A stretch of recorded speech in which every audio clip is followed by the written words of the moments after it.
You're welcome. Okay, so the idea of this program tagged Beyond Resolution. Why this program? We notice that this is the end of the year, and precisely this is November, and December is next month. Definitely, most of us, if not all of us, will definitely or the other.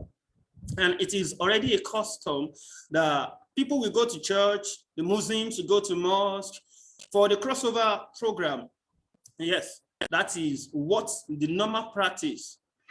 That is the normal practice. So maybe when you get there or you get to church, we have different resolutions. Even crossing to the new year, personally, we have one or two things we want to achieve at the end of the year. But let me tell you, if I ask this question, is it everybody that make a resolution at the end of the year or in the beginning of the year meet up with their resolution? Definitely, I will tell you no.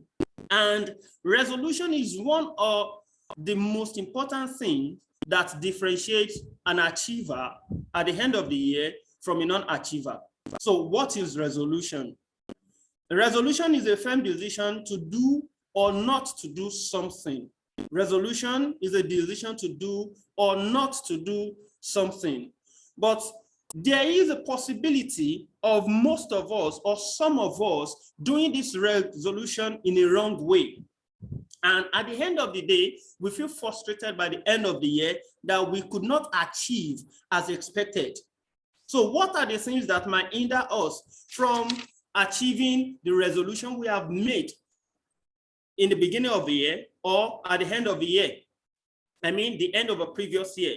Don't forget, for some of us that work with organizations, standard organizations, at the end of every year, they always have what we call APD, that is annual professional discussion. Annual professional discussion is so important. Now, the HR of every organization will always send it to all the staff in the organization. Why this annual discussion? Annual performance discussion is for you to review your performance in the previous year and to also set goals in the coming year. So in most cases, the APD, that is the annual performance discussion, always come with a kind of benefit. Yes, we call it benefit. Either some set of people, based on their performance in the previous year, they move to the next level. That is, it helps you in the career ladder. Some people will get increments in remuneration. They might not move to the next stage, but if you pass your annual appraisal, definitely there is something attached to it that is a benefit. So this APD that I just explained to us now is a way of evaluating your performance. Evaluating your performance. So before your resolution, there must be something on ground, and that is your performance. Looking at your results. You must look at your results in the previous year or in the current year. Then, before you can make a resolution for the next year, that what are the things I need to put in place to do better? Don't forget, our aim and our goal in life is for us not to have a better yesterday.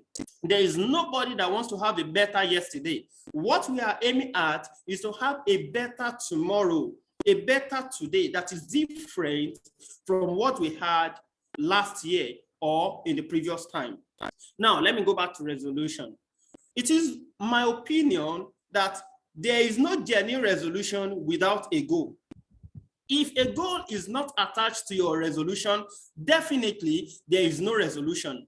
So that is the reason why we have some set of people at the end of the year, they just talk. I will stop doing this, I will stop doing that, I will start doing this, I will start doing that.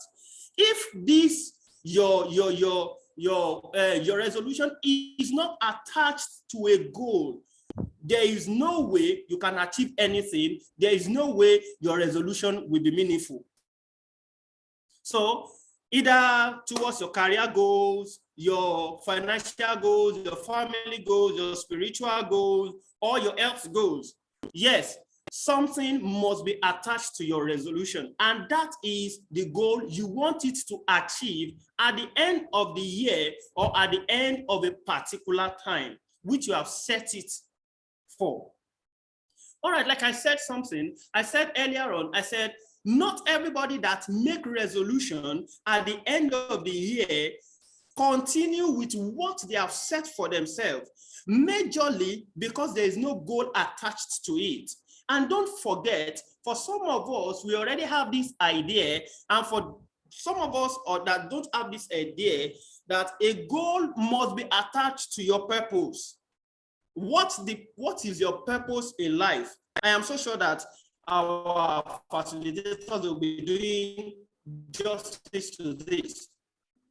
What is your purpose? Your goals must be in line with your purpose. So the resolution is in line with your purpose. So you just don't set a goal that is not in line with your purpose. So every resolution has 3 steps. Let me say 1, the resolution, let me say two steps now to achieving it. Number 1 is a goal, which is set at. Then the second thing is that the goal must be in line with your purpose. All right, so let's move on.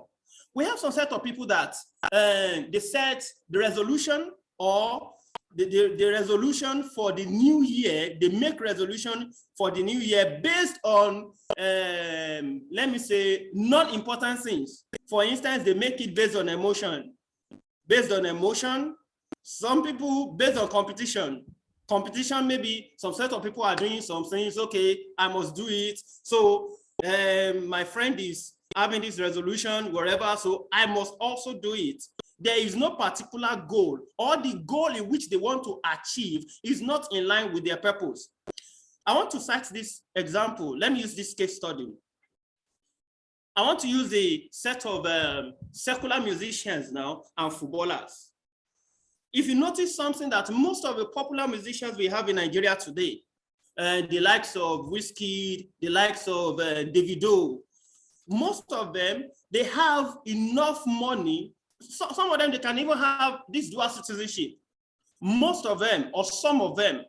But you can never see any of them tell you they want to relocate. Yes, they can go out there, just spend 1 or 2 months, few months, and come back to the country. Why? Because most of their fans and where they are generating the money, which is their goal, is in Nigeria. And in line with the fulfillment of their purpose, they cannot go out there to start competing. So it's better for them to stay in here, despite the fact that you might tell me that things are not comfortable. Yes, that is our opinion compared to what we have in the world there. And now let's look at a footballer. A footballer would prefer going out there to do what? For a greener pasture, so that he or she can have a better club to sign in. That is in line with his purpose. That is in line with his purpose. But if a footballer has a friend, or let me say a musician has a friend who is a footballer, and because that footballer is relocating, he also wants to relocate, definitely that person has missed it.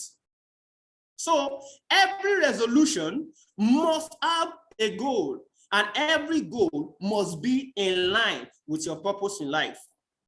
Like I said, that's the reason why we have experts in the house. We have Mr. Olawale Faluyi. He will be the first presenter today. Mr. Olawale Faluyi is he has masters in managerial psychology, and he will be taking us on 2 topics. The first topic is on the psychology of achievement, and secondly, we also be teaching us on the power of building strategic relationship. How building strategic relationship can help you. Please feel free to ask your question. Please feel free to say your mind. They are experts in the house, and they will be able to do justice to our questions. Thank you so much. Sam, over to you. Can you please bring in Mr. Olawale Faluyi? Thank you. All right, thank you so much, Ayodeji. That was a powerful introduction to what we are to learn today. With honor, with so much great joy in my heart, I want to say welcome to Mr. Olawale Faluyi, as he's going to be our first speaker, one of our panelists tonight. So thank you so much, Mr. Olawale Faluyi. You have the platform now, sir. Um, Good evening, everyone. Please confirm if you can hear me. Yes, sir, we can hear you. Okay, great. So thank you. The name is Olawale Family. A very quick introduction to myself.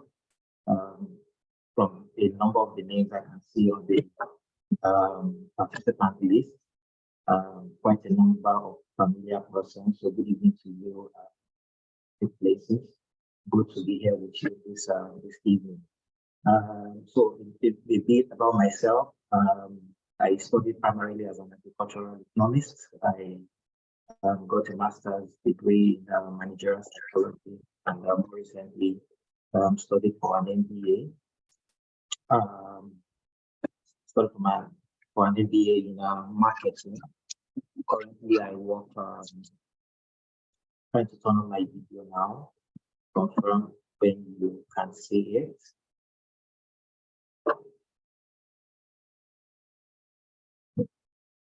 Okay.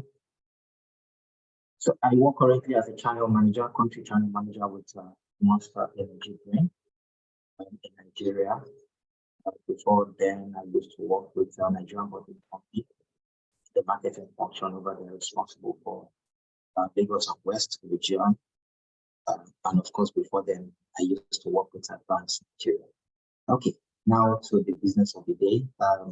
AY sets the ball rolling in a most excellent way. Not too much to add really to what has been said. More than just to give us, a few points and then allow us to answer the questions. Essentially, a good number of us make resolutions year in, year out. We learned it as young people. And then due to the culture that we grew up in, a lot of importance is attached to crossing over into a new month, crossing over into a new year. And because of the euphoria of that moment, everybody wants to document something, wants to say, these are the things I want to begin to do, these are the things I want to stop doing. Why we do those things and why we make those resolutions, a good number of people really may not be able to point at it, but because they grew up in that culture, they strongly believe in it.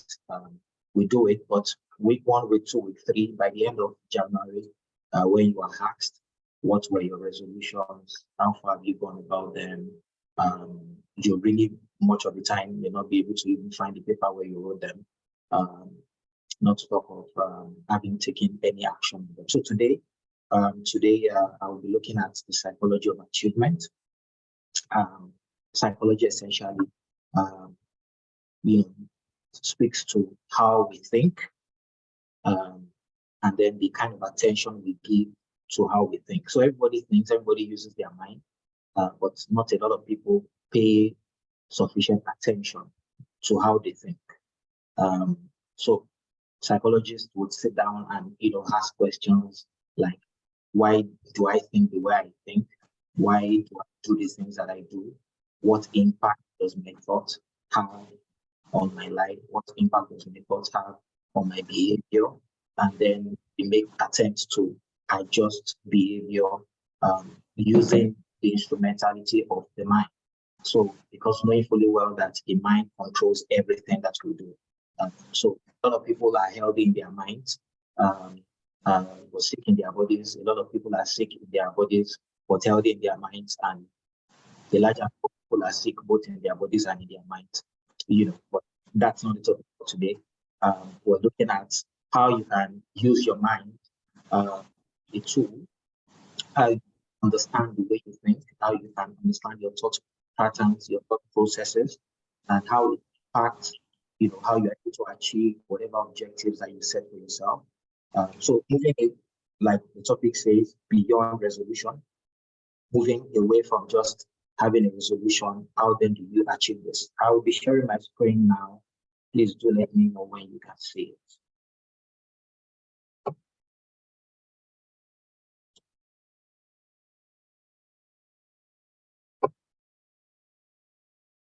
Okay, you will need to help me here, AY, just so that I'm able to share my screen. Thank you. So I'll continue anyways while that is being done. Please alert me once I'm able to share my screen. So I want to talk about mental models for exceptional results in 2023 and beyond. So the year is beckoning on us, and as AY mentioned, organizations, businesses, individuals like you and myself who are serious about making significant changes in our lives, who are serious about getting results out of our daily routines, out of our weekly routines from the time that we have here, which is transient as we all know it. We are trying to make the best out of it. You can only be young once. And now that you're young, that you're energetic, what can you get out of it before you begin to count, the days? So 2023 is upon us, and for those who are really passionate, like those who have joined this call this evening, what are the things that you can begin to do to make the difference? One to define achievement. I would say achievement is anything that you do, successfully, with some effort, with skill, and of course with courage. It describes the process or the fact of achieving something that is considered to be significant in certain context. So, if you buy a 2010 car, for example, in Nigeria today, likely after the church service tomorrow, we'll gather around you, we'll sing, we'll pray, we'll ask you to buy us book, and we'll rejoice. But if you do that perhaps in the US or Canada or some other developed, country, you will likely not make a big news about it. So it's an achievement that you bought a car here in Nigeria, the same car you bought it, somewhere else. It may necessarily not count for something that you will celebrate. It may necessarily not count for an achievement. But an achievement essentially is what you personally define it to be in your certain context. So because it is not worth celebrating, that example that I gave in the US or any other part doesn't make it less of an achievement. So which is why your achievement is really defined within the context of the culture, of the environment within which that achievement is being recorded. An achievement cannot be claimed if a start and a finish point was not predetermined. So like AY mentioned, he was talking about a goal, and good enough, the World Cup is going on right now. Imagine that there are 22 players on the field and there are no goalposts on the two sides, of two ends of the field, and people are just running around, playing, passing the ball, kicking the ball, letting the ball, showing their skills, but there's no goalpost. How would you determine that Saudi Arabia has beaten, for example, Argentina, for example? Because if there were no goalposts, everybody would pay attention and focus on Messi, and at the end of the day, he will still be crowned the man of the match. But that didn't play out exactly that way in the course of this past week. Why? Because before the game started, a goalpost was erected, and anyone who was able to put the ball behind the net, past the goalkeeper, and has the highest recorded number of allowed goals, was declared the winner. And exactly that was what happened. So to start, to finish, you must start. So for you to have an achievement to record by the time we are closing 2023, you must have started. But before you start, you must have predetermined what the goal is. So to score a goal, there must have been a goal post, and which is why essentially achievement is not secured primarily by luck. It is not a wish. So if wishes were horses, they say that beggars would ride. And a good number of people who play bets, I'm sure made a huge amount of losses on that particular game. Why? Because the expectations were clearly different, but it panned out the other way. Why? Because some people put in a different kind of effort. I'll make an attempt to share my screen now. Please do let me know when you can see it.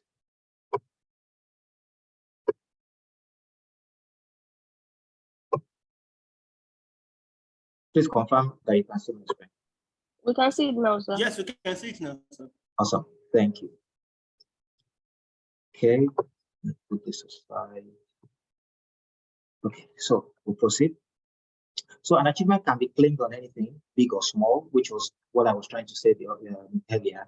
It all depends on you who is defining it. So I want to get an additional degree is an achievement. Whatever the class of the degree is, so far I'm the one who defined that goal for myself at the beginning of the year, at the beginning of the quarter, at the beginning of the month, and big or small, so far I started it and I finished it. It's an achievement, and that can be recorded against my name to say that this person did this within this particular period. So for you as an individual entering into a new year, you need to define for yourself what you would consider as achievements come the end of 2023. Comparing yourself with someone else, comparing yourself with someone in a different culture, in a different atmosphere, in a different, economy and all of that may be a great disservice to yourself. But you need to put everything in context so that 100% of what you are trying to do, you define it based on the realities that you're faced with. And as we proceed, you will see why I'm laying emphasis on the fact that be the one to define what your achievement will be, and of course have this recorded, have this present. Now let's look a bit into what the concept of achievement is. Now you have two pictures here. The two of them are students. Which one of them would you rather be? The one on the left, the student, young, trying to get a grasp on technology, or the old mama, vast in age, but trying to get, a hold on education, even though she is old and well spent in age. Now the two of them would graduate out of that elementary school, and it will have been an achievement for the two of them. So here I'm saying that achievement is both absolute and also relative. Absolute because you are putting effort, absolute because you have applied yourself, you have applied your skill, you were courageous. Look at this mama, she's quite courageous at the age of 90 plus. She's putting on a uniform just to go and learn how to read and to write. But then you ask yourself, to what intent, to what purpose? Because we live in a time and a generation where, you find yourself, hanging there in between. You live only once, so enjoy yourself now. Or, the other side, and young people are saying, I cannot keep myself, you only live once. And then there are also the school of thought of, there's no time, there's no this, do what you have to do now because time is of essence. Now the two of them are very correct. And that is why we are taking this time now before the year runs out to alert ourselves on a few of the mental models that we begin to, pay attention to. Do you want to be this young, ladies over here, in the prime of their time, doing what they should be doing when the opportunity was given to them to do it, and then learning all they could for a bright future that is ahead of them? Or this old mama who is doing what exactly they are also doing, but in a relative way, because you then ask yourself, after gaining this education, she will gain some satisfaction with it. She would have a fulfilled life. By the way, I think this woman is dead now, so she was recorded as the oldest pupil, in an elementary school just a few months back, but now she's gone, dead, but she died satisfied that this goal, this aim that I had for my life, I was able to achieve it.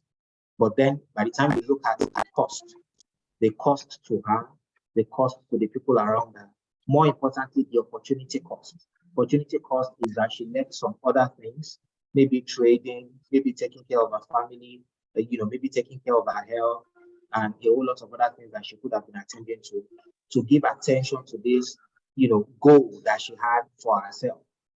She achieved it, good, but what then benefits accrues to her or to the world around her having achieved that goal. So essentially what I'm saying is you can achieve whatever goal at whatever time or age in your life that you have the opportunity to do it.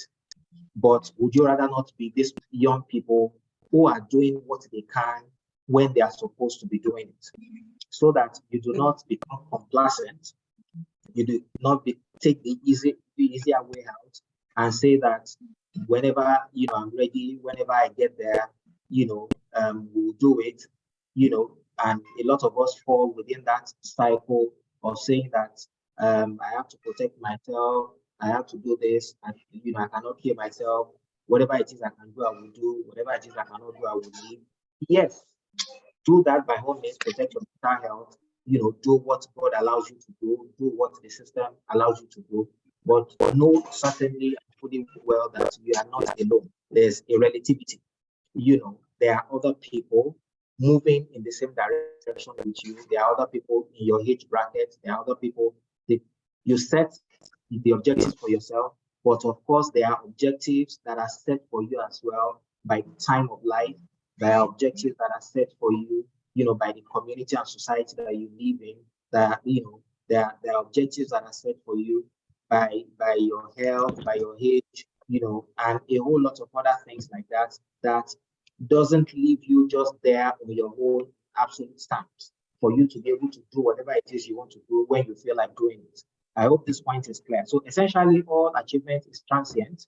So whether this mama here or this young, chaps on this other side, all of them would enjoy the phase of earning elementary education.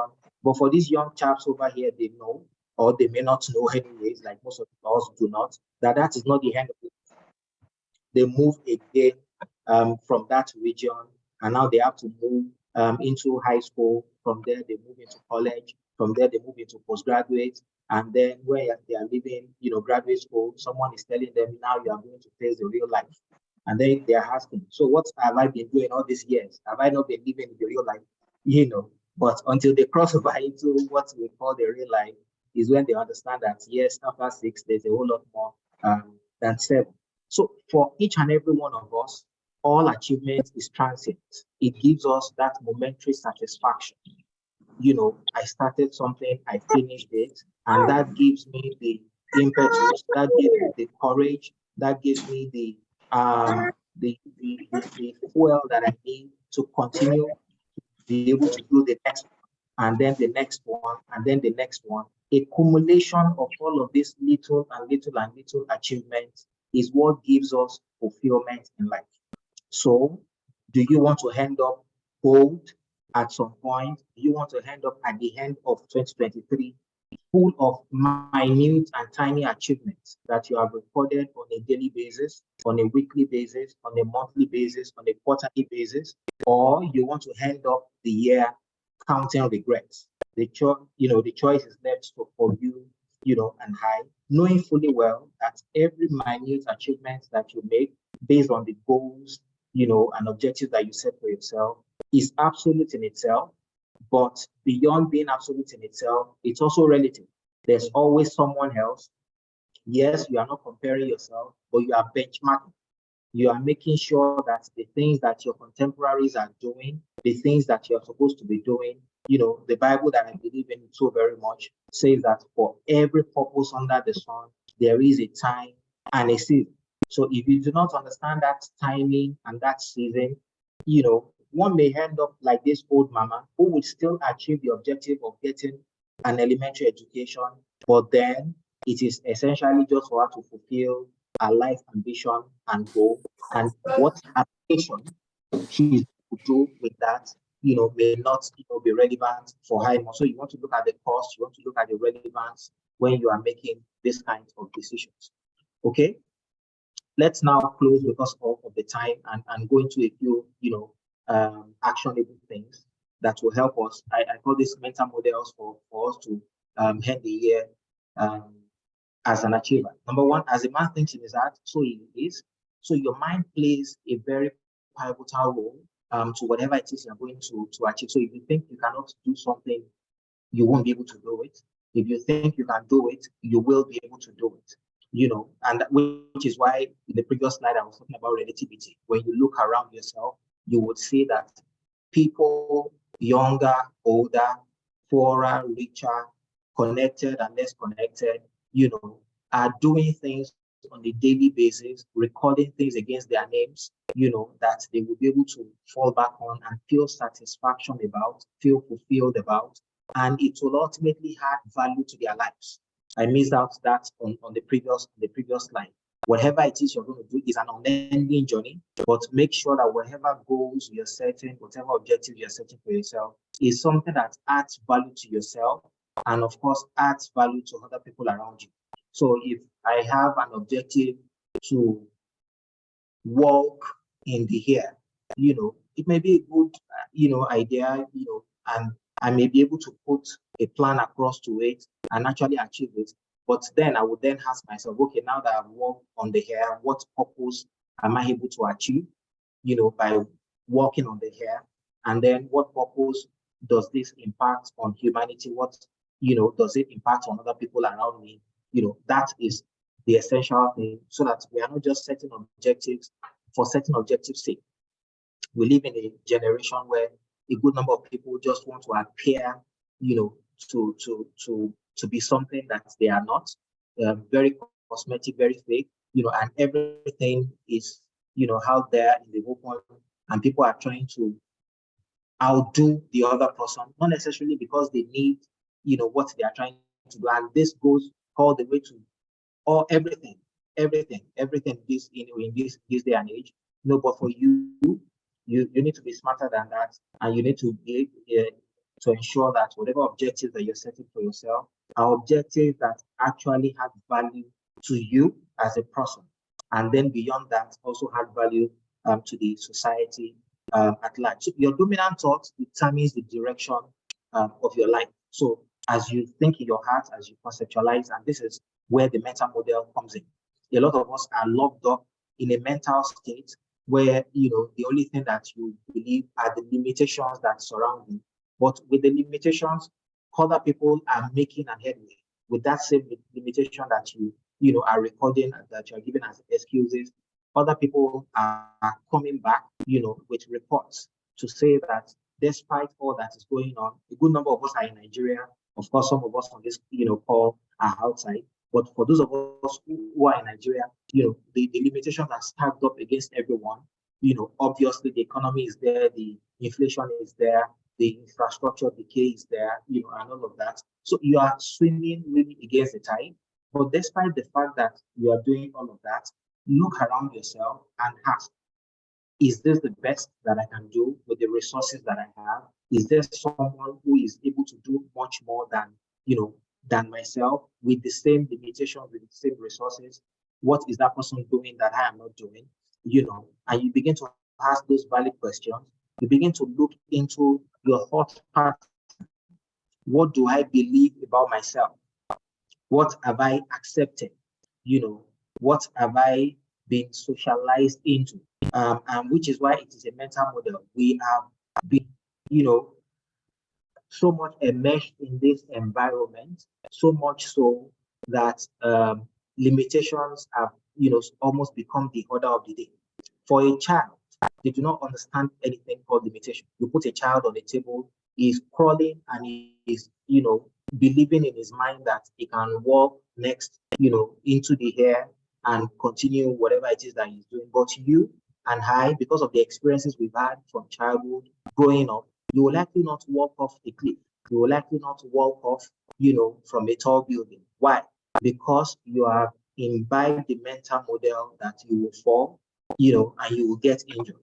Now, because a child doesn't have those experiences, and experiences sometimes, as good as they have, they form limitations, to us, because they clip your wings. They do not allow you. You've seen so many people who have tried something and they have failed. And because you have seen them, you have closed your mind to say that this thing cannot work, this particular thing cannot work, I cannot do this. Why? Because I've seen 1, 2, 3, 4 persons who have done it and they have failed. And for that reason, I would rather not even start. And the truth is, 100% of the shots that you do not make, you miss them. Because of my time, I'll just run through this slide so that the next presenter would be able to have ample time, and then for us to be able to ask questions as well. So there's a method to the madness, and that method is what you and I need to learn. Number one, you need to have a goal, like AY said to us. And we said earlier, if in a football match there was no goal, it's pointless. Everybody keeps just running around, and that's how a lot of people live their lives. They are just one day at a time. One day, at whatever comes today, they do it and they move on. Whatever comes tomorrow, they do it, and they move on. But rather for you, it's better that you have a structure. A person who doesn't know where they're going to, every bus stop seems like their destination. But if you have defined for yourself at the beginning of the year, beginning of the month or the quarter, this is where I want to be by the end, and we keep saying this loosely. You can apply this to any area of your life. You can apply it to your physical appearance. You can apply it, to your spiritual being. You can apply it to your career. You can apply it to your, education. You can apply it to your relationships, that, this is how I want my relationship to be with this person, with that person, with my friends, and all of that. Have a goal. Start small, but grow big. Start with small wins, because the experience you get from making small wins determines how you will be able to manage yourself when those big opportunities come. Document your goals. The faintest thing they say is more powerful than the strongest memory. So when you do not write things down, when you do not, document things, and technology is really helping us these days. You, yes, can write on ink with ink and paper. You can document on your phone. There's this thing that, really is quite exciting for me, is when, for example, Facebook brings a memory of something you wrote 10 years ago, 9 years ago, and you're reading through it and you're reading the comments and you're asking yourself, did I actually write these things? Yes, you did. But you were totally in a different state. You are in a different place at that time. And if you are asked to write a few of those things again or repeat some of those things, it may be difficult for you to do them now. But you were the same person who has grown, over the time. So write things down, document things, take pictures, and do as much as you can to make sure that whatever it is that the goal that you want, write them down. You see something somewhere that you feel you want to become like, screenshot it, write it down, document it, and keep that, strong memory of whatever it is that you want to place it around yourself where you can see it. There's something called the law of attraction.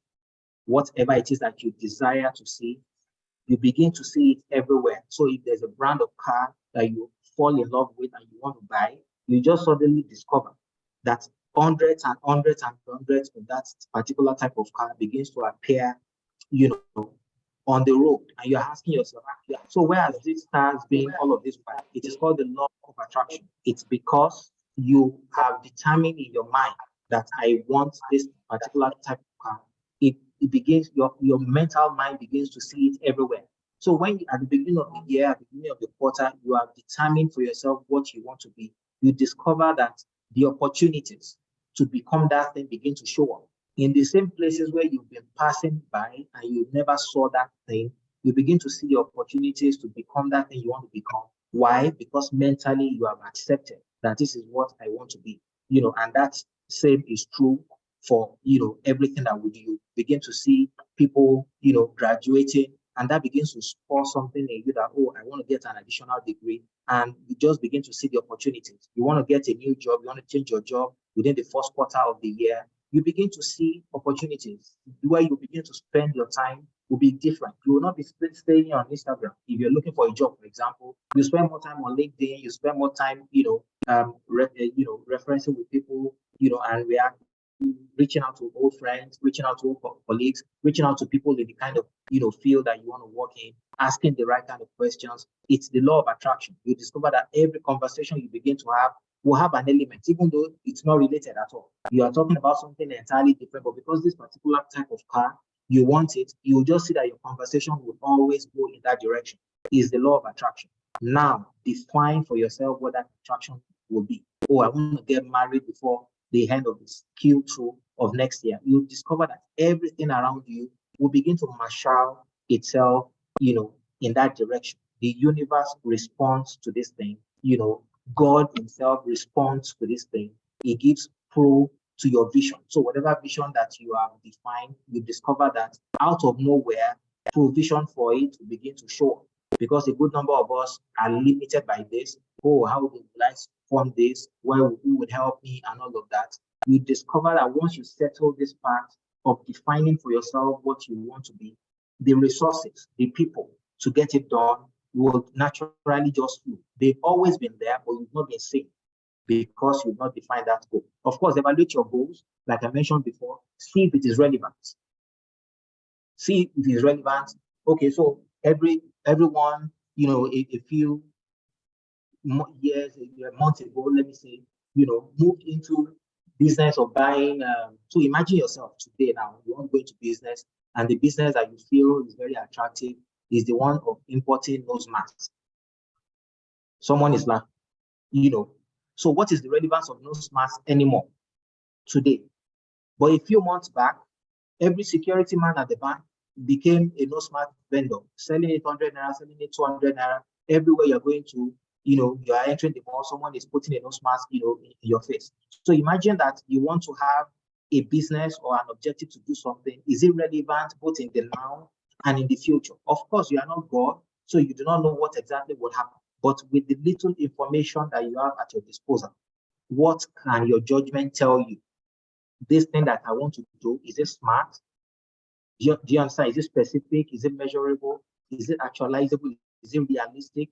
Is it possible that I achieve it within the time frame that I have? And that will tell you, that will determine if it's a kind of goal that you should go for or you should walk away from.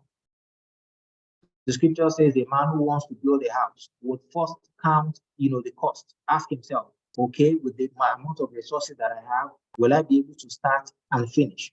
Because what is the essence of building your house up to a later stage? You've expended everything you've had. You do not have money to pay your rent anymore, and now you don't have a roof over your head. That is what a good number of people do, because they did not count the cost from the beginning. Of course, you will not always have all the resources you need to be able to run through the full course. That is where your faith kicks in. That is where the belief in whatever is bigger than you that you believe in. I would recommend that you believe in God, but whatever it is that is bigger than you that you believe in, that is where it kicks in, because that is where you take the action, knowing fully well that you are walking with someone, who knows the way, who can lead you in the way. Develop an action plan. The best way to hit an elephant is to cut it into pieces. So one bit today, the other bit tomorrow. Develop an action plan, small actions that will lead you to your objective. Okay, the next thing for me is to get an overseas admission, to study for a master's. Where do I start from? I start by maybe selecting the school. I start by making an application. I start by selecting a course. I start and then move into, asking for scholarship and then doing it. So you have small, day by day, week by week, that lands you in ensuring that by the fall semester or by June, by July, you're also resuming with your mates in that school that you have desired. But here am I desire this is what I want, but all I am doing is wishing, which is where wish is entirely different from you having an objective and a goal. A good number of us wish. We wish that you just sleep this night and by the time you wake up tomorrow, you are in Canada. But it doesn't happen that way. Ask your friends who have jackpot recently and they will tell you day and night, week on week, they had a plan and they were following that plan meticulously until it landed them where they wanted to be. So you want to build a house, you need a plan. You need to have a mental structure that is translated into a paper for you. And you are looking at that paper on a daily basis, on a weekly basis. You are visualizing it. You want whatever it is. You want to get married. You want whatever objective that you set for yourself, as little as it is. Have a plan, small actions. And of course, after developing the plan, take action. Take action. So it stops at the end of a wish, when you do not take action. Everybody can wish you a happy birthday. Go on Facebook, you see someone who's been dead for 3 years. People are still wishing them happy birthday. It's just a wish. It's no more than that. HBD, and then they move on with their lives. So it's a wish. But for you, if you are really going to have a happy, year, it depends on the actions that you take. If you do not take the actions that will make you happy, let 1,000,001 people write on your Facebook that you have a happy birthday, you will not be happy. So it's important that you take action. Simple, small steps that land you where you want to be. Of course, you are afraid to fail. Yes, you should be afraid, but if you do not take steps, you have failed already. So when you do not take those steps, when you do not take action, you have 100% of the shots that you do not take, you have missed them. So if you do not take those actions, you have missed them 100%. Of course, the next one is that you should be accountable. And that is where I will spend the rest of the time on the second topic.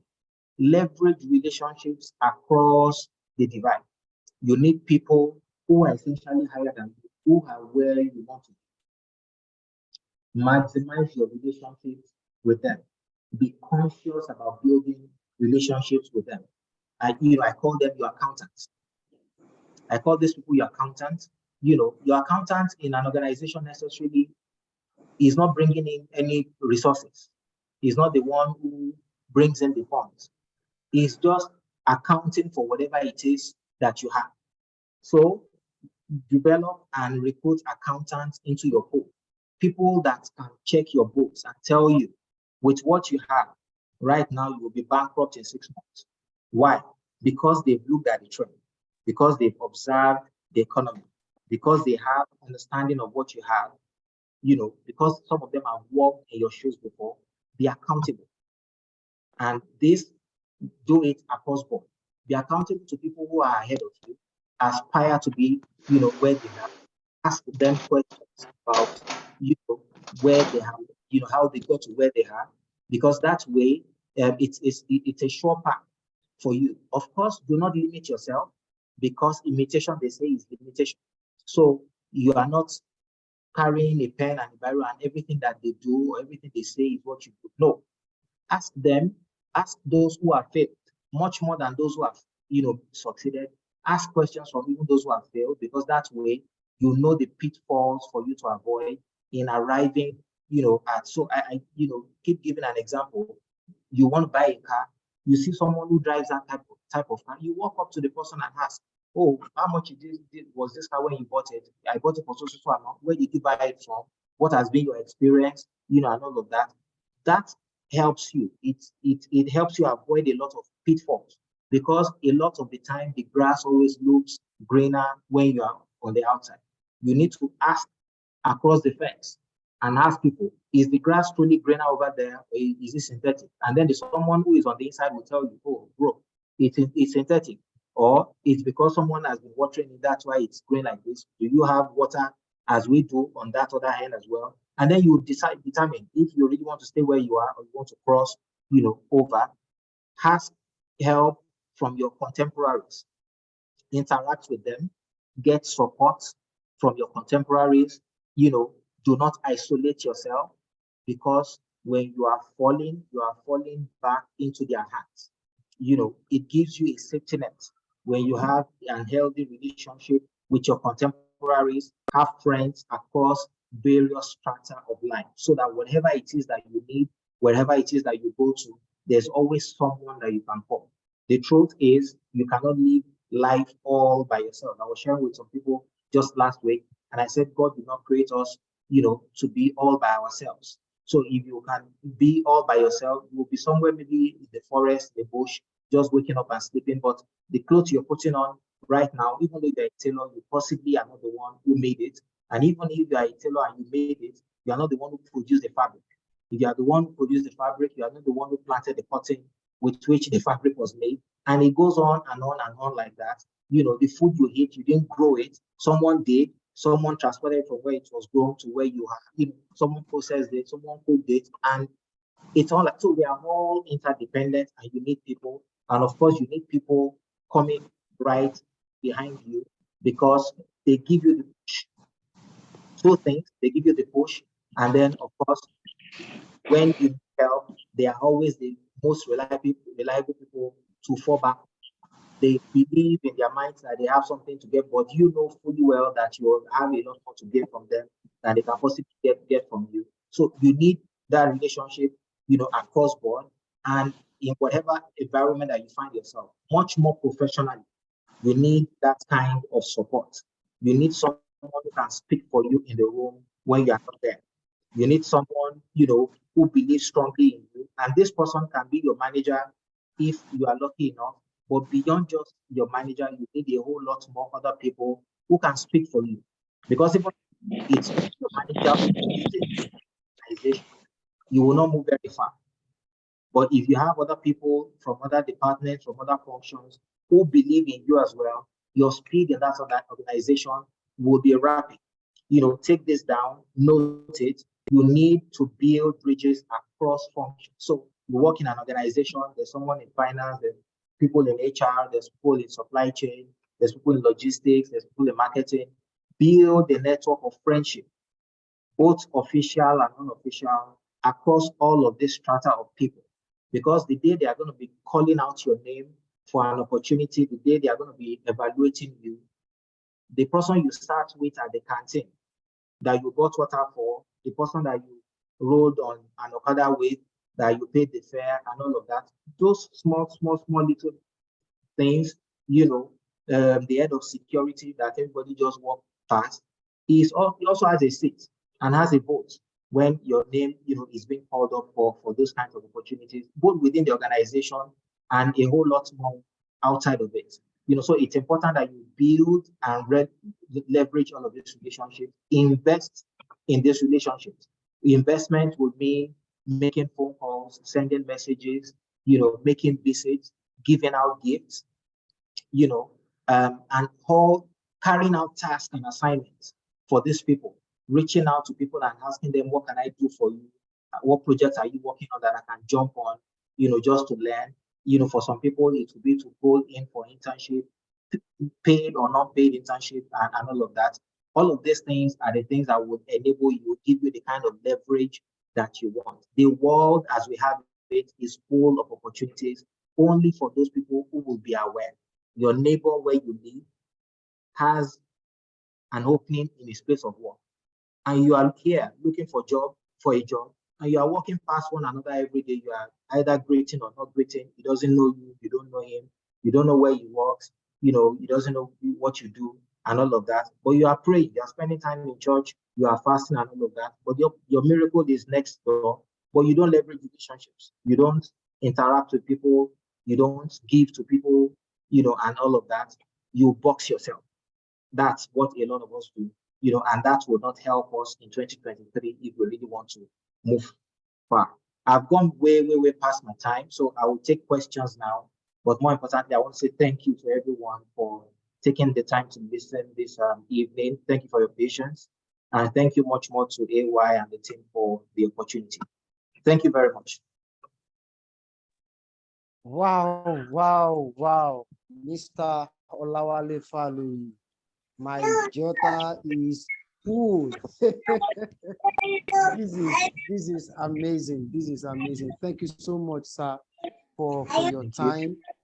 We got so much value personally. So in fact, I've already started sharing on my status. Please, everyone, you can share the excerpt from this meeting on your status. Just put hashtag insight with Ayodeji.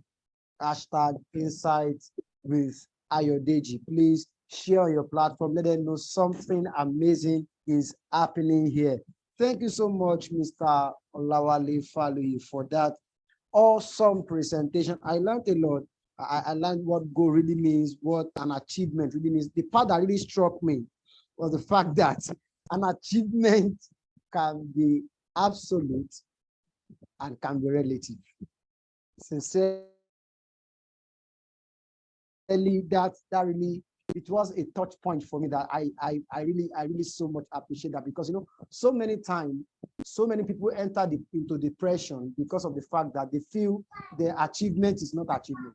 They feel, oh, my achievement is small compared to what other people are celebrating. It is your achievement, I beg. Definition of success is personal. So let's celebrate our little win so that by the time the bigger ones come, you can say, at least this thing in my life, I know I started it and I achieved this. Thank you so much. The method to the madness, I jotted everything, be accountable. I was in a meeting recently when we were talking about accountability partner. I was just like, you were just eating it hard. I know all our participants also add value for their time. So kindly share your questions. Mr. Olawale Falui is still with us to answer as many questions as possible, but let's do it like this to save our time.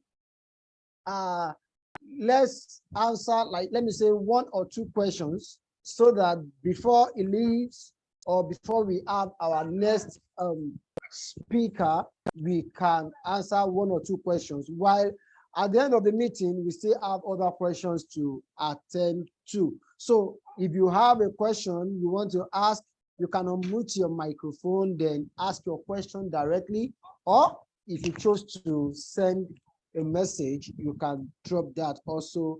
We will attend to that. Mr. Olawale Falui is here to answer to the first 2 persons that asked their question. So you have the floor. Anybody, unmute your mic and ask your question.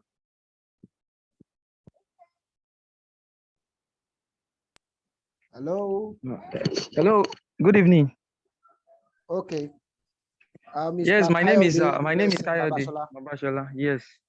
So to start with, I'm grateful for the opportunity to ask the question from the moderator, and also I'm really grateful as well for this session.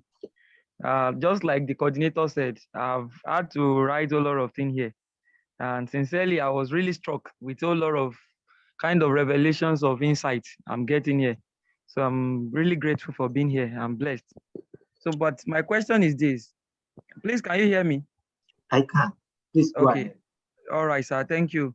There are a number of times that maybe let me put it clear personally that I've had goals, tried to analyze it, being smart with it and all that. But at the end of the day, it seems that they didn't come true and chase it for a number of times. And somehow I just feel that maybe practically what I'm trying to dream about is beyond me kind of.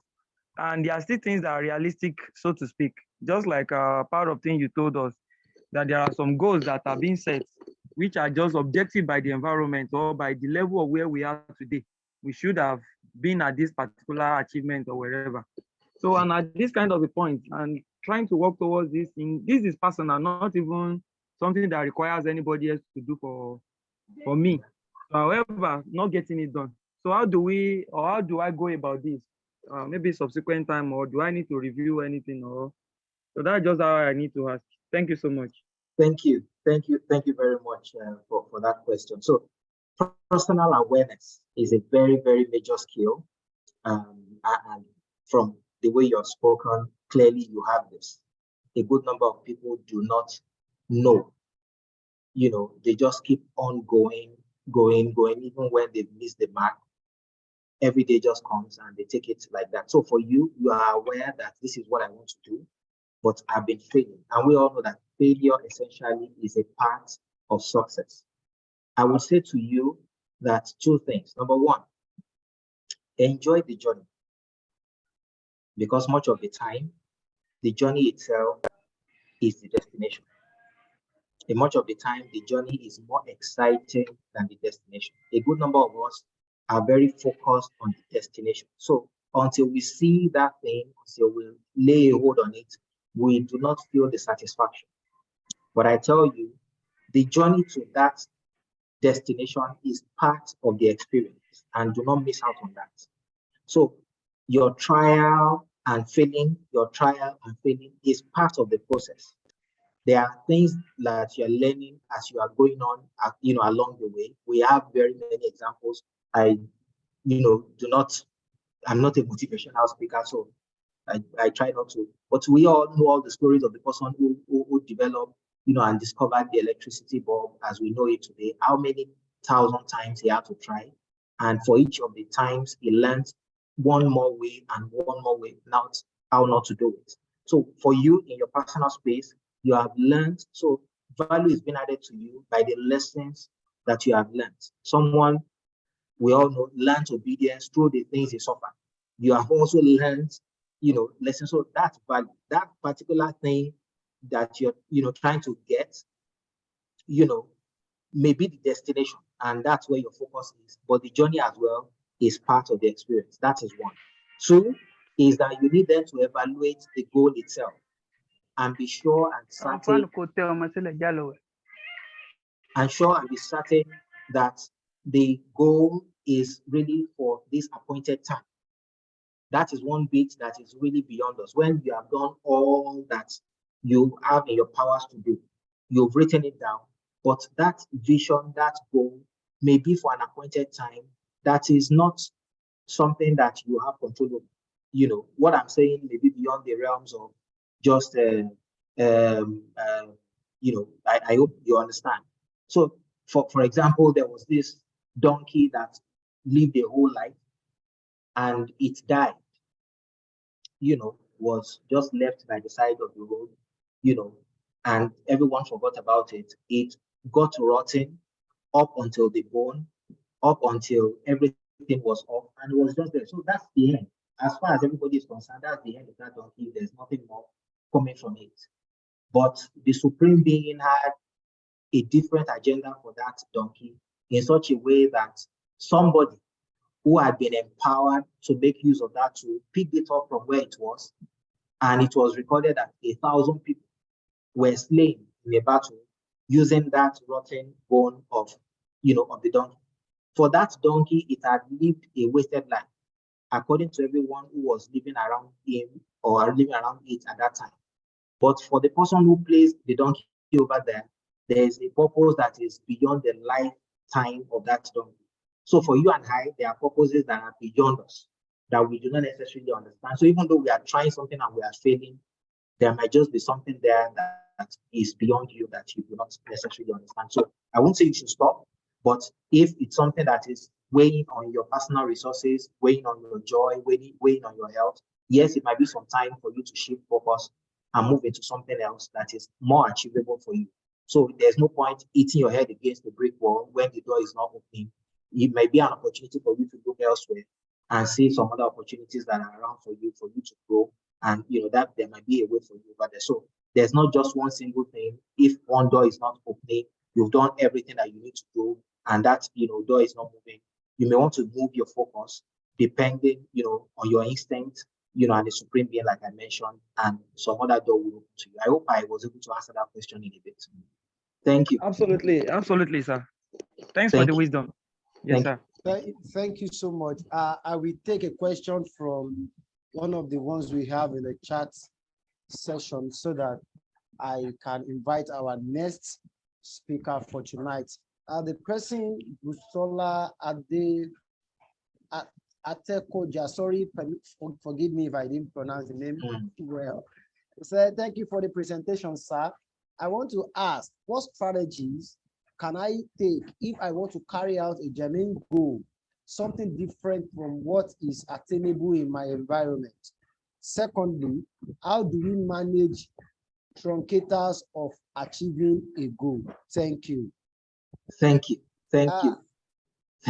for that question, Dr. Busola. Number one, if your goal is not attainable by any and every means within the environment where you are, please change your goal. Switch the environment. There are things that will never be achievable in an environment. So you put a fish on a field and you ask it to do a 100-meter dash, it will die right on the spot because it is out of the environment where it can achieve that goal. So you cannot compare a fish, swimming and a cheetah running on the field. Put a cheetah in water and ask it to swim from this place to that place, it will likely also drown.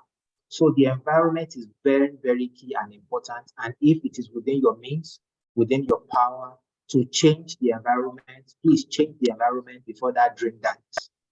That is, straight to the point on that one. And secondly, how do you avoid or manage, okay, maybe I'm giving out the answer already, truncators of achieving a goal? If you know them, and I wouldn't assume now that this is referring to a person or a system or a policy and all of that, there are ways to navigate to ensure that you manage your way around things that can truncate your goal.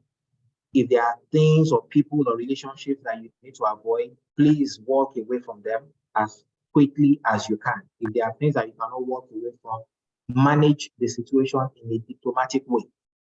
In this environment and system, a good and a very big truncator of gold is our mouth that runs very quickly, sharing your dreams, with people who should not, see your dream at all, who should not even smell it, and things like that. You want to make sure that you manage the kind of information you give out to people about yourself, the kind of exposures, the kind of relationships that you have. If the truncators, of this achieving this goal are your personal, attributes, your habits, your behavior, your attitude, your mindset, you want to deal with them before they deal with you. So it's good that you are aware that these things are the things that will stop me from achieving my objective. And you now have a mitigation plan for each one of them. There are some of them that you attack. There are some of them that you avoid. There are some of them that you get reinforcement, against, depending on whatever it is that this truncator of goal is. I hope I was able to answer that question. Because of the time, I just need to conclude on that quickly. Thank you very much, Dr. Atepaja. Thank you so much, Mr. Olawale Falu. I must say thank you again. I'm so impressed. I have a lot of things to even digest personally, to brood over them again and meditate on them over and over again, so that it can settle in my mind and run with it for life as the year is coming. I want to say thank you so much. I hope if we invite you some other time, you will still answer us yes. Thank you so much. Thank you so much. So the last question over there, I believe I answered it in passing already. That is from Mrs. Prevail, asking Yes, sir. when to switch or transition into a new space when you have tried all you can and it's not working. It might be a signal for you to move. But I know, there are things that are way beyond us. So listen to that. I'll be glad if my question is welcomed. Okay, one. That's beyond me. Anyway, the moderator will determine that, but be sensitive to the instinct. Someone was instructed to stay in a place where there was famine, where everybody was running away from, and the person stayed, and it was recorded against his name that in that same year, when there was famine, he reaped 100-fold. But of course, there are times that God will tell you, okay, now I'm saying God will tell you, it's time for you to move, leave your father's house, your mother's house, leave where you are, and move to a new place, because that place is dead and buried. And for you to continue to stay there, you limit yourself, so there are times that you need to move, and you need to listen to that instinct and make sure that you follow it, and transition into a new space, either career, environment, business, as the case may be. Be very sensitive, don't move before the time, because you do not know, but don't stay beyond the time of relevance as well. Thank you. Thank you, sir. So much, sir. Comrade that put up his hand for a question. Permit me to say that your question will be allowed, but not now. Immediately we finish the second session through the second speaker, you'll be allowed to ask your question. And I'm pretty sure Mr. Olawale Falu will answer. Okay. Thank you, but so I'll go for a short break now because I'm going to pray. Okay. And we still here. The next speaker will start. You can join us when you're back after the prayers. Okay.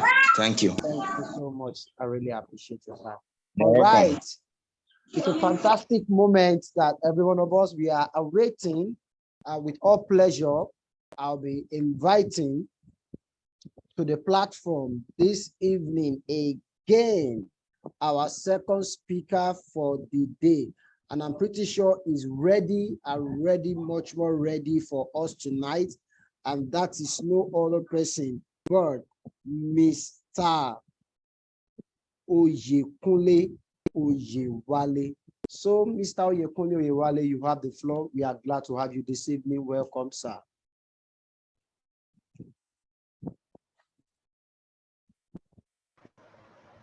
Hello, good evening. Good evening, sir. Oh, am I audible enough? Very audible, sir. Yes, sir. Oh, thank you very Yes, you much. are, sir. Absolutely. Thank you very much. I want to appreciate this time and the privilege to have this platform to talk to us as we are approaching the new year. I want to stand on the existing protocol, while I equally want to appreciate the last speaker, who happened to also be one of my mentors. I appreciate you, Mr. Olawale Faluyi. I took time to listen to everything you've shared with us, and I can tell you that very perfect and apt. I appreciate you. I can always pray that the Lord will bless you more and cause you to also abound in every good thing that you lay your hands to do. Amen. Well, I will be sharing my screen. I don't think I might enable to share the screen. Maybe it's disabled for me here. Okay, we'll do that right now, sir. Thank you, sir. So I will be speaking on the power of self-management. The power of self-management.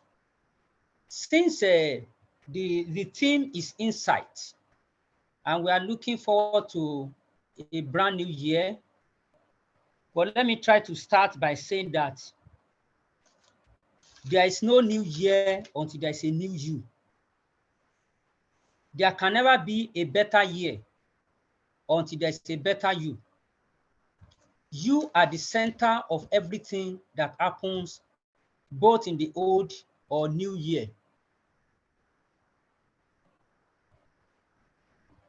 We are the one that determines what happens in the new year.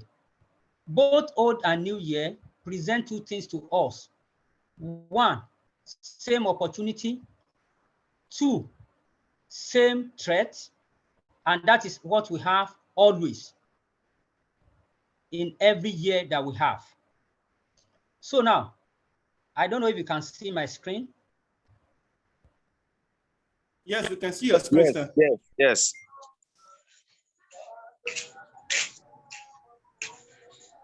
Yes, we can see it very well. The power of I management. said that there can never be new you.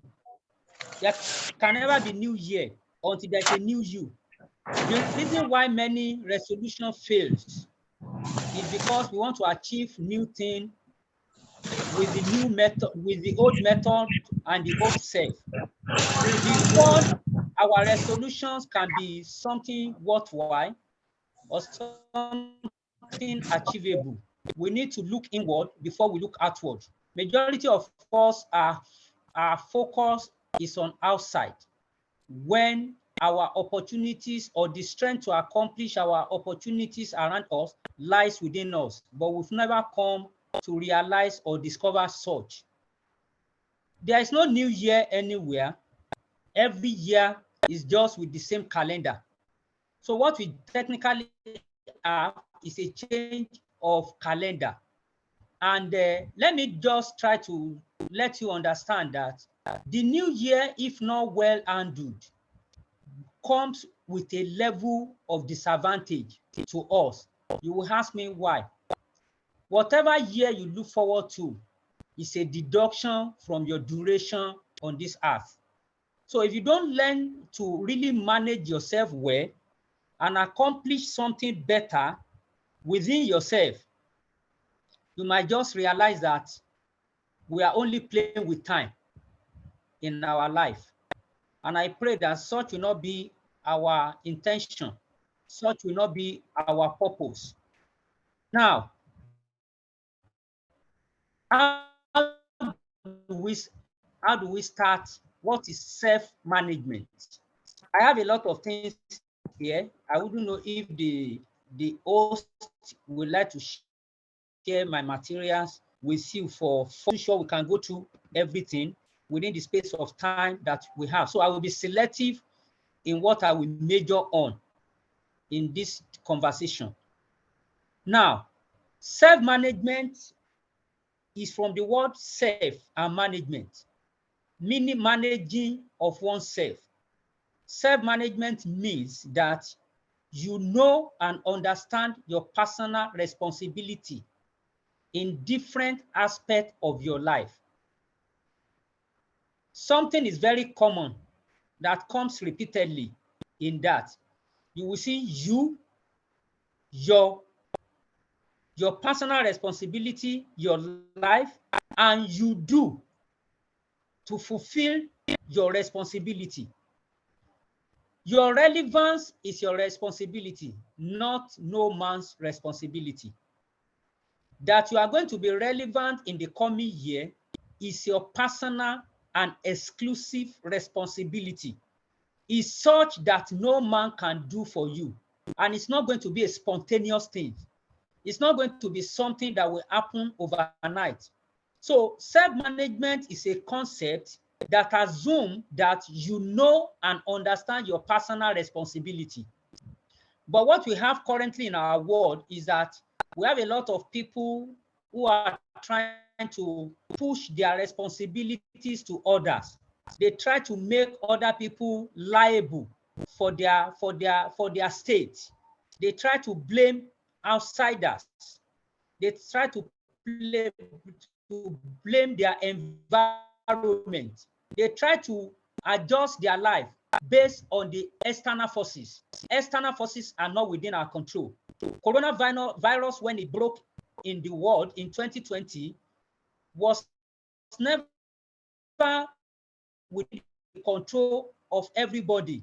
Fine, many people died, but I tell you, many people recorded a height of success that they have never done in their life before. So it's you taking responsibility in different aspects of your life, and you do what you need to do. Many of us, we want to shy away from our responsibilities. We want to blame other people for not doing what we are meant to do. We like to quickly cast blame on others without taking personal responsibility on our life. So it simply means our ability and develop skill. So that's why I say self-management is not something that is spontaneous. You need to develop skill to identify, to manage, to regulate, to control yourself for the best result that you desire at any point in time. So as we are looking forward to the new year, you need to develop some skill based on your past failures, past experiences, based on your goals, based on what you aspire to become, not based on resolution. Life goes beyond resolution. Life goes beyond resolution. And oftentimes, our resolution cannot stand the test of time because they are spontaneous. They are something that we just cook up. For most people, they have not even started the new year. They think the year will still fine. We still have some days in this 2022. But I tell you that some people are already looking at 2023. They have even run through 2023 to the middle of the year. So you now imagine somebody that on the eve of the new year is coming up with some spontaneous things that are coming out of emotion, things that are coming out of sensation. And you are saying, no, this is what I'm going to do. And you will be surprised that before the first 2-3 days of the new year, you have started failing. Just because, one, you did not start your goal setting. You did not start it well enough before the new year begins. So that is a self-management as a concept. There can never be self-management until there is self-awareness. The last speaker spoke about self-awareness. Nobody knows you more than yourself. But amazingly, in our current world, I've come to realize from the various years of experience and interaction with people, the majority of us, we don't know ourselves. If I give you a task now, tell me 15 things about yourself. I tell you that majority of people after number 3, they might struggle to mention so many things about themselves. And I wonder why. I've had to give a lot of people personal assignments. When you get home, face the mirror, talk to yourself, and ask this question: who are you? Until we discover ourselves, we can never become anything great in life. Until we know what triggers us, until we know what discourages us, until we know what spurs us for more, we can never go far in life. So there is need for self-audit.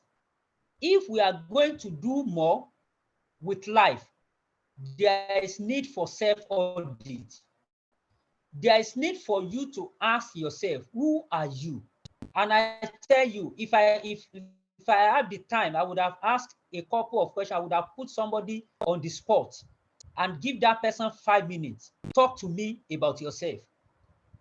I was in a interview panel yesterday, trying to get some new staff for some gaps in the organization where I work. And when they come in, the first question I ask you, can we meet you? Who are you? Tell me about yourself. And people begin to tell us, they begin to tell you about their names. My name is, I already saw that in your CV. I know your age. It's already stated in your CV. And I said, can you tell me something that is not written on this CV? And before you begin to know, people begin to struggle. I'm not asking them to tell me about a strange person, a stranger. I'm asking them to talk to me about themselves. And I feel the kind of struggle that they did that. And that is applicable to majority of us, because we really do not have time to understudy ourselves.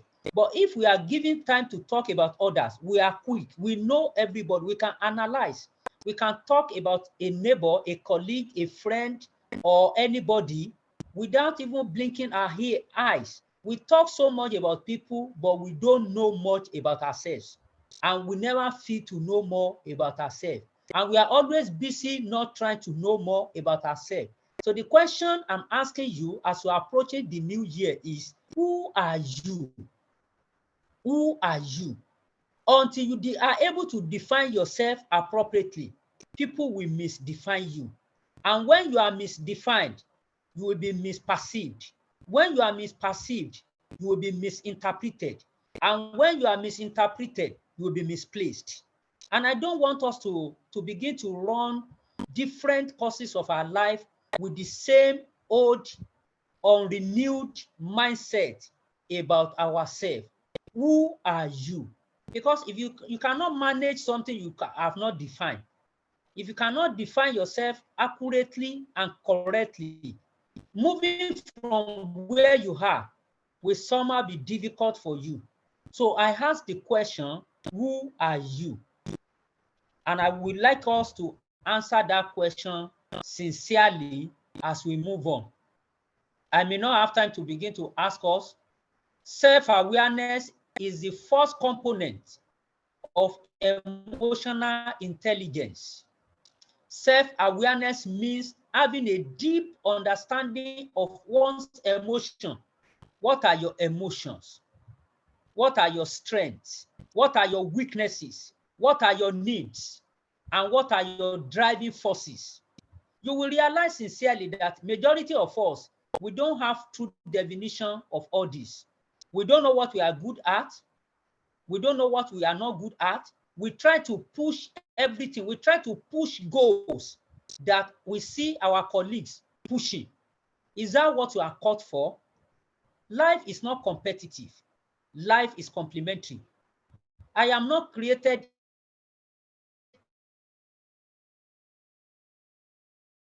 here with that purpose. I may be running another man's race. Discover your race and run your race. You cannot compare all notes. If you're in a university and you're comparing notes, that's one of the philosophies of life. They say compare notes. Whose note are you comparing with yourselves? You are in a university studying economics, and you have somebody, a colleague, studying vet medicine, and you are comparing notes. It doesn't matter how good the writing of that person or how well he has written that note is. It cannot help you to navigate passing your own economics, because you are not for that particular course. But because oftentimes we just compare all manner of notes and we mark ourselves based on the wrong comparison that we have. Life again is not about comparison. Fine, we can benchmark, but we are not to compare. I am not here for what you are here for, and you can never be here for what I am here for. But until you discover what you are here for, you might be marking yourself a failure. If I discover what I'm created for, I might not be a failure. But because there's a wrong conception about self, there may be wrong marking of script. People with strong self-awareness are neither overly critical or unrealistically hopeful. We don't begin to live in full paradise. Please, I need confirmation that you can still hear me clearly. I want to be sure I'm not talking to myself. Yes, sir, we are with you, sir. Yes, We are we with can you, hear sir. you, sir. Okay. We are Oh, with you, thank sir. you, thank you, thank you, thank you, thank you, thank you. You don't live in full paradise. You don't want to become something that is not realistic overnight. And when you fail to achieve that, you quickly mark yourself a failure. Life is it's not a relay. Everybody has his or her own track.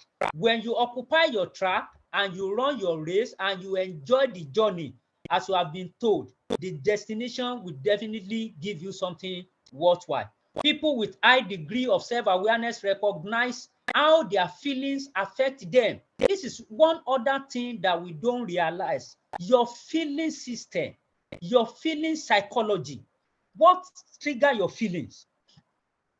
Your feelings is, your feelings is something that is so important about your achievement. How your feelings affect you, what triggers your mood, what makes you to become irrational, what makes you become moody. You need to recognize this.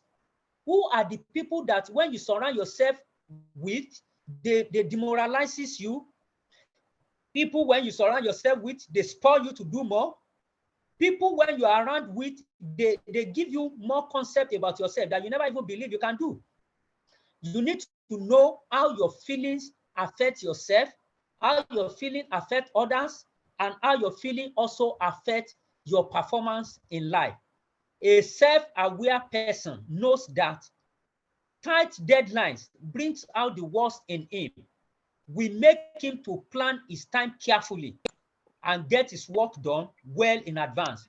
Some of us, we get so much pressure, even though we put it in our CVs that we can work under pressure. We can work without supervision when we are craving for new heights. But it's important for you to know that you should know what, your feelings about when you hear something about deadline, something about timelines. You should be able to know that you plan yourself ahead of time because you know yourself. You know how well to run your race. Maybe you start very fast early so that when you are driving to the end point, you can catch some breath about yourself, or you start slowly. It doesn't matter who had gone ahead of you. You are not competing. What you are after is that you must reach your goal. You need to know yourself enough and identify what triggers you emotionally and know how to keep yourself. Until there is self-awareness, there can never be self-regulation. Until you discover yourself, you might not be able to recover in life. So I speak to you this evening. We are looking towards 2023. Who are you? And I will give you an assignment. Take a plain sheet of paper. If you can write 15 pages about yourself, you are a super person. If you can write 15 pages about yourself, forget about my self-composition that we normally write in a primary school. My name is, I am tall, I am 1.68 meter tall, all those ones are physical things that anybody can discover. But who are you? Can you dig down into yourself and bring out yourself so that you can be able to present yourself well in life? I may not go by the space of this my presentation, so because I think I have about 14 pages so loaded, I just compress it to this level. I'm not too sure I can finish. because I will not want to bore you with the academic exercise. Sir, if you don't mind, sir, you can share the Self-regulation. content with us. Hello, sir. Sorry for cutting you, sir. I said, if you Hello? don't mind, if you can. Hello, sir. Can you hear me, sir? I can hear you. I said, I can hear you, please. Sorry for cutting you, sir. If you don't mind, No problem. you can share the content with us. We can send it to all the participants through their emails. Okay, that's not a problem. The host already have it, but the problem with my presentation is that I need to talk through them. They appear so technical. And well, if you just want to go through reading, it might only be like academic, but I need to talk through them. So whichever way we go, wherever we can stop, just give me notice when my time is running out so that I can also regulate myself. Okay, sir. Now, thank you, sir. Thank you very much. Now, let me come to. I have a case study, though it's not in my slide, but even this slide, the one the host has, I've done a lot of modification between this evening and now to ensure is so I will need to forward this latest to him. Fine. Let me give you this case study. Majority of us, we know Lagos very well. And we know this street in Surulere that they call Bode Thomas Street. We are familiar. If you are not familiar with that street, you would have heard that street before.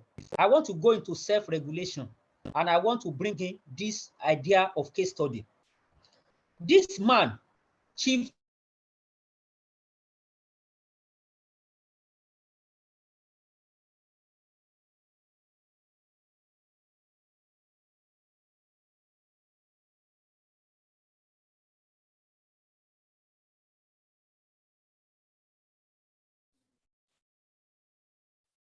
Hello, sir. We can't hear you. Hello? Mr. Oyewale? That's correct. I think he lost network. I guess it's network. Okay. All right, please let me try if we can get him back. Okay.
You may want to dial him on the phone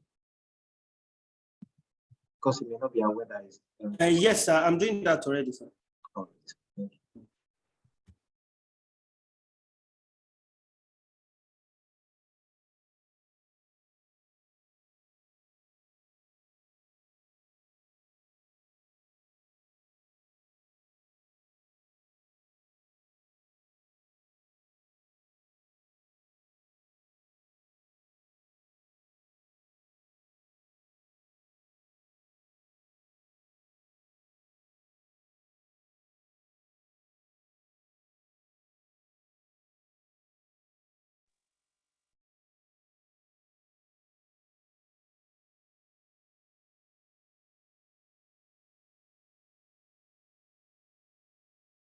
Sorry, guys. I guess it's the network. We lost him, but we're trying everything possible to get him back.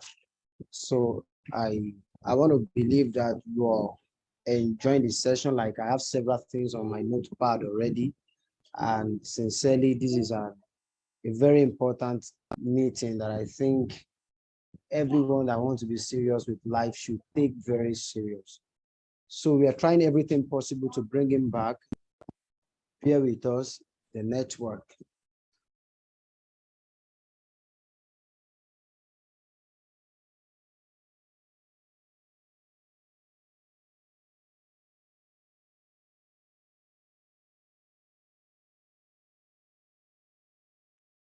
While we wait, if Comrade who had a question, Elia is back, we could fill the time with him asking his question. So, Comrade, is Comrade in? Is he back?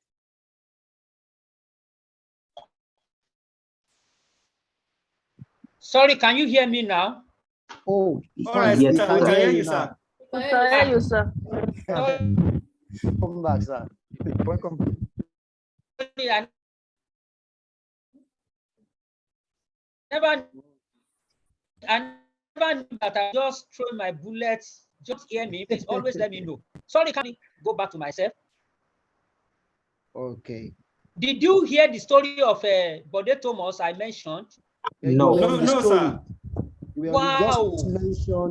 You just mentioned Bode Thomas Surulere before the network took him away from us, sir.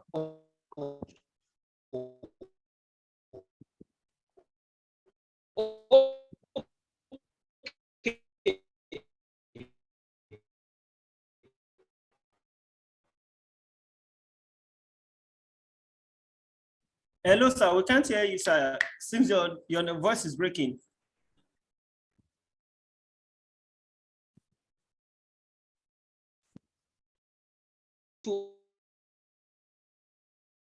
Hello, sir. If you can hear us, we can't hear you, the network.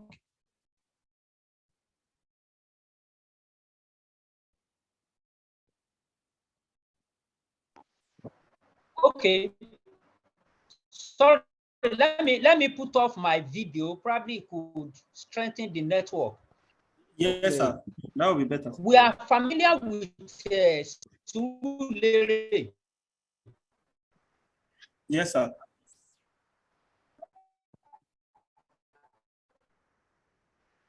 In Lagos, there's a particular popular street in Surulere. They call it Bode Thomas Street. Majority of us have heard about Bode Thomas Street in Surulere. Bode Thomas was a very young, popular man during this. He was born in October 1919. He was in a very popular school. He attended CMS. He was in the class of Remi Kayode, who is the father of the current Remi Kayode that you guys know. He became a member of the Regional House of Assembly in 1951. He was astute, workaholic, thoughtful, and forward-looking person. In his record as a lawyer, he never lost any case. He never lost any case. He was universally acknowledged. He was an accomplished lawyer. However, he was perceived as arrogant and supercilious. He was perceived as hot-tempered. He was perceived as a bully man. Though this man in his days was a battle of Oyo with Oba Adeyemi II. Oba Adeyemi then was in his 60s. He was in his 30s, so he was already dining with fathers. He was dining because of his accomplishment and his, special. He was talented, so to say.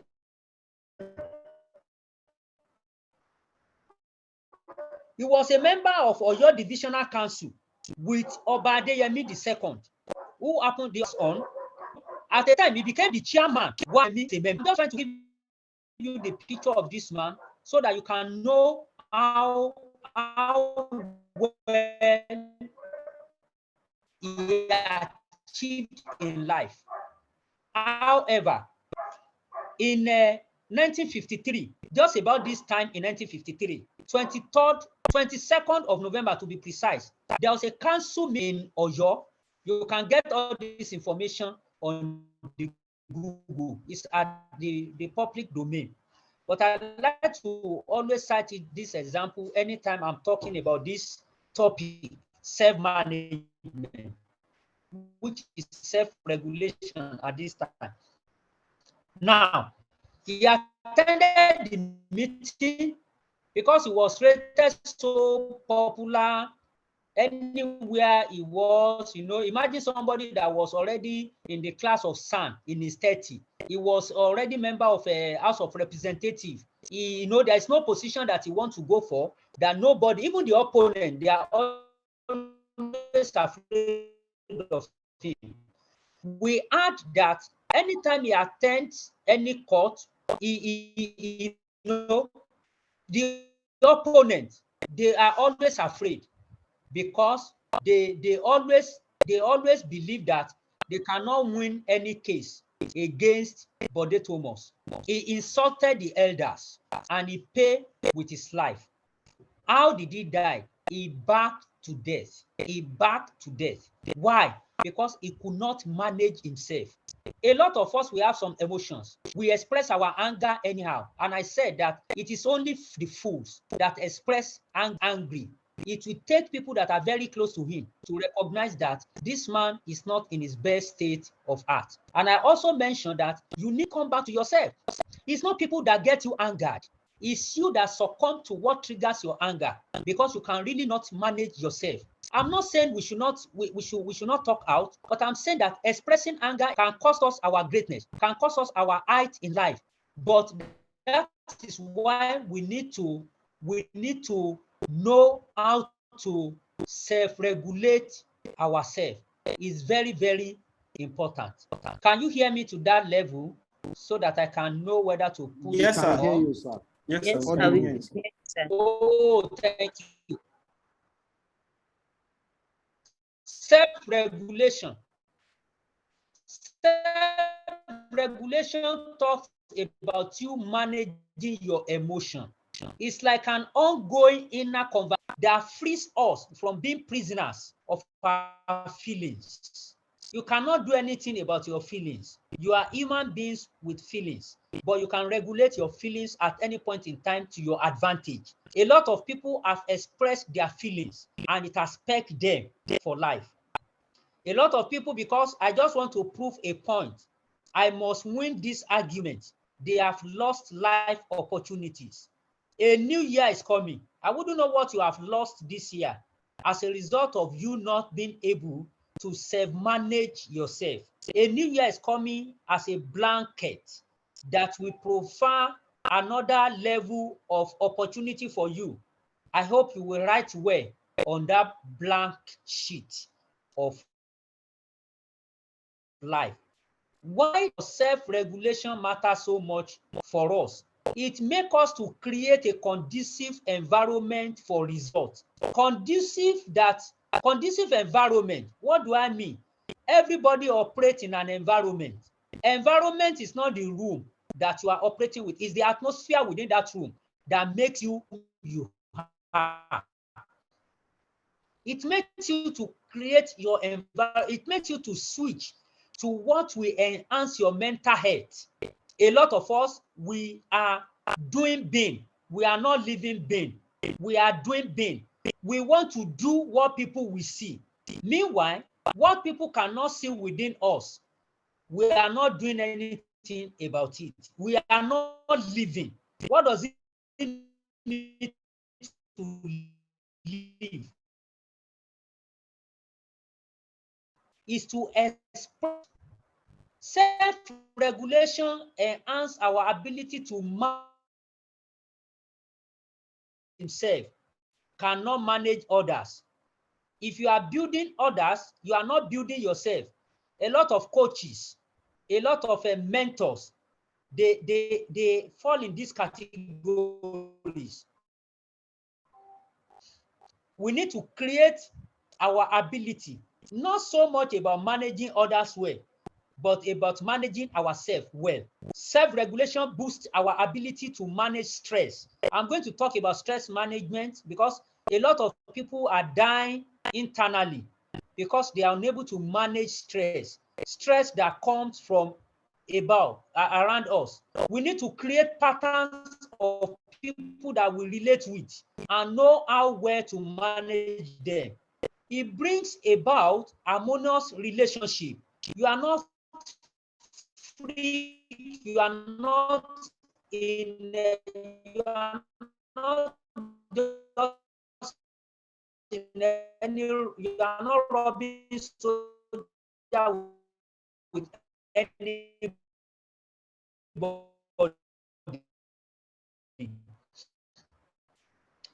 You appreciate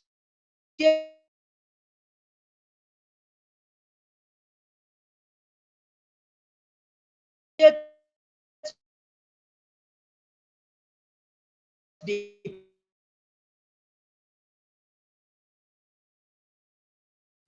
Hello, sir. We can't hear you, but I would suggest maybe you stop sharing your screen. Maybe that will also help us as well. Maybe you can just read from your hand.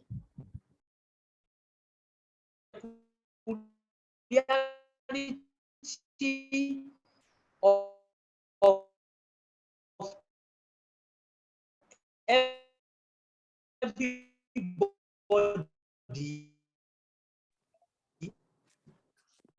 without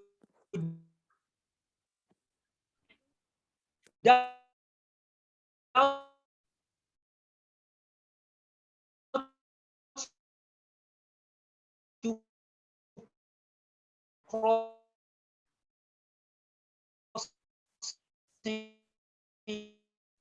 Hello, sir. Your voice is your breaking, sir. back. These are the components of self-management. Time management, okay. Hello? Please confirm you can hear me. Yes, we can hear you now, sir. I think people cannot. We can hear you. We can hear you. Me. Hello, wow. sir. Wow. Oh, sorry. I'm so sorry. You can hear me now. Okay. Thank you. I'm talking about the component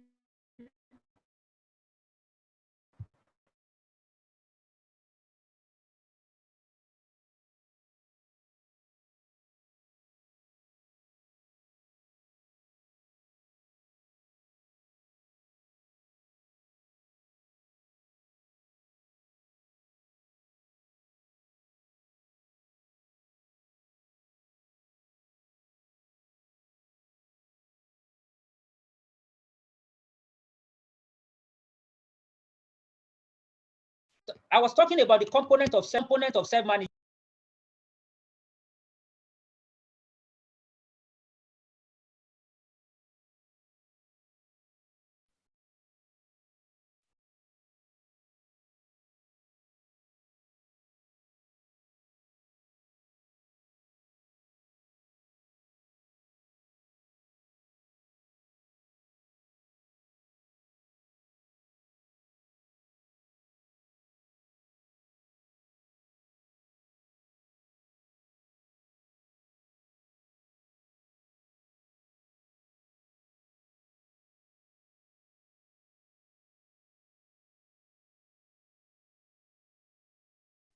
All right, please, I have contacted our facilitator. He will join us very soon, please. I want you to exercise patience, please. Just in a minute or two, he will join us. He's trying to change his network, please. We are so sorry.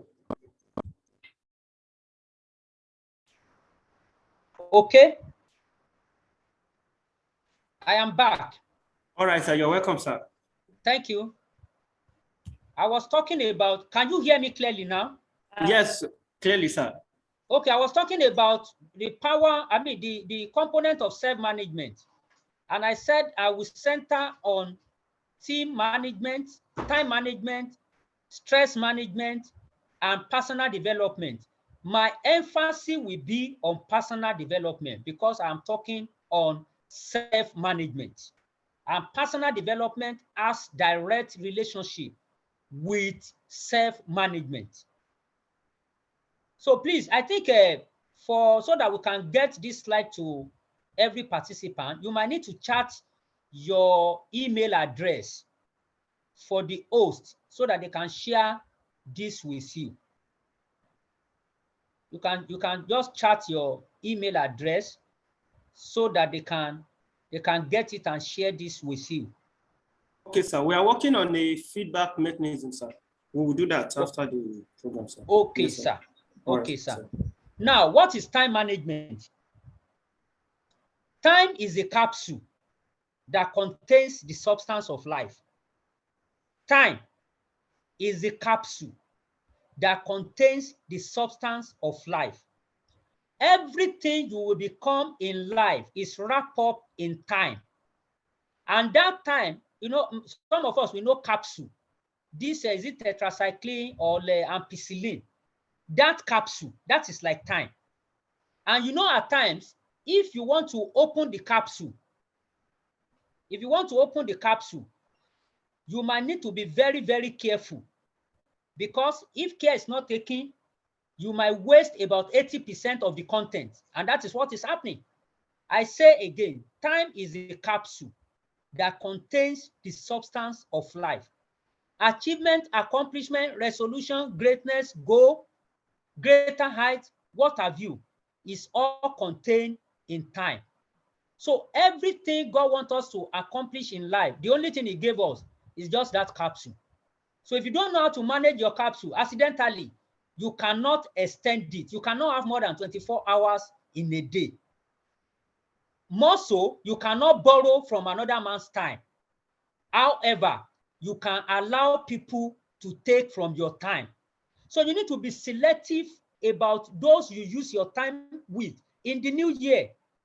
Don't just be too cheap that people can just pick you anytime. That's one of the failures that has been responsible for the level we are in the current year. People can just call you anytime. People can just say, I want to see you. And they are taking 45, 30 minutes of your time. And we are also fond of saying that don't waste time. Nobody can waste time. We can only waste away our life in time. Time cannot be wasted. You can only waste away life in time. So if you can manage your skills to ensure that you are effective in time management, you can become a better person in the next year. But if you will run your time the way you will still run this time, you might be failing. You might discover that you can still not attain your objectives. I'm not saying you should be selfish this time around, but you know, be self-conscious. Pay attention to yourself. No matter what people are demanding on you, it's because you have what they need. And you have to guide that very jealously. You need to protect it very jealously. Don't just allow people to call you anytime. There are a lot of people that I don't read message when they send it to me. Not because I don't have time. There are so many people when they call me, I decide whether to pick or not to pick, because I know the pattern of their call. The pattern of their call is always a distress call. And I also need to manage my stress. If I don't have enough ability to take enough stress, self-wisdom will tell me that I should respond less to some distress call. There are some people, I know them for distress call. I have a call early this morning. And I saw it. When I saw it, my wife said, are you not going to pick it? I said, no, I'm not going to pick it. I know the pattern of this call. Do you understand? And this evening, he said, have I called by? I said, no, maybe on Monday or Tuesday, I would have gathered enough strength to accommodate the stress that is bringing. And that is also to talk to us. We should cherish relationship. Don't only be known for distress. Build relationship, invest into it, so that when people will classify you well, they will not classify you as people that are classified as distressed. They only call for this when they are in distress. They only call you when there is an emergency. Do you understand? I'm not a rapid rescue team. I need to know how to manage my stress. That will take me to stress management. Your ability to approach work clearly, your role straight. You are a worker, you are a daughter, you are a family member, you have siblings, you work, you operate in an environment, you have colleagues, you have parents, you have friends, you have probably church members or mosque members. All this in your circle of influence will make one demand or the other on only you at every time.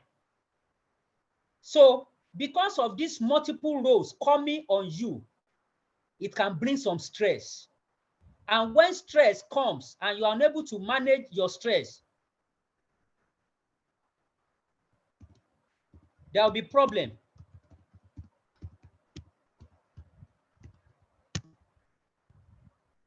Are we together? Yes, sir. Okay. So you must learn, as you are going to the next year, you must learn how to manage stress. It's not everything that demands your response. It's not every occasion you must go. It's not every occasion they must start in your presence and end it in your presence. Some occasion need your presence. You only need to fizzle in, spend 5 minutes and disappear. Because you need to do things differently in the coming year. That is what goes beyond resolution. Consciousness of how you manage yourself, knowing fully well that you have only one life. That is stress management. It's not every insult that deserves an answer. It's not every talk that you must start from introduction to the end. Let me teach you one of the ways to manage stress with people that are always very busy. Anytime you want to have a discussion with maybe your mentor or with a friend that you need a guide from, I beg you, don't start from introduction. Don't start from introduction. When people start from introduction, for people who are conscious of time, they are already putting a kind of defense to what you are saying. But when you say this thing really started in 1986, when you say 1986, you are taking me back to 30 years. And in my mind, I'm already like, before you will tell me the story from 1986 to 2022, it will take about 40 minutes, 50 minutes. It will head me off.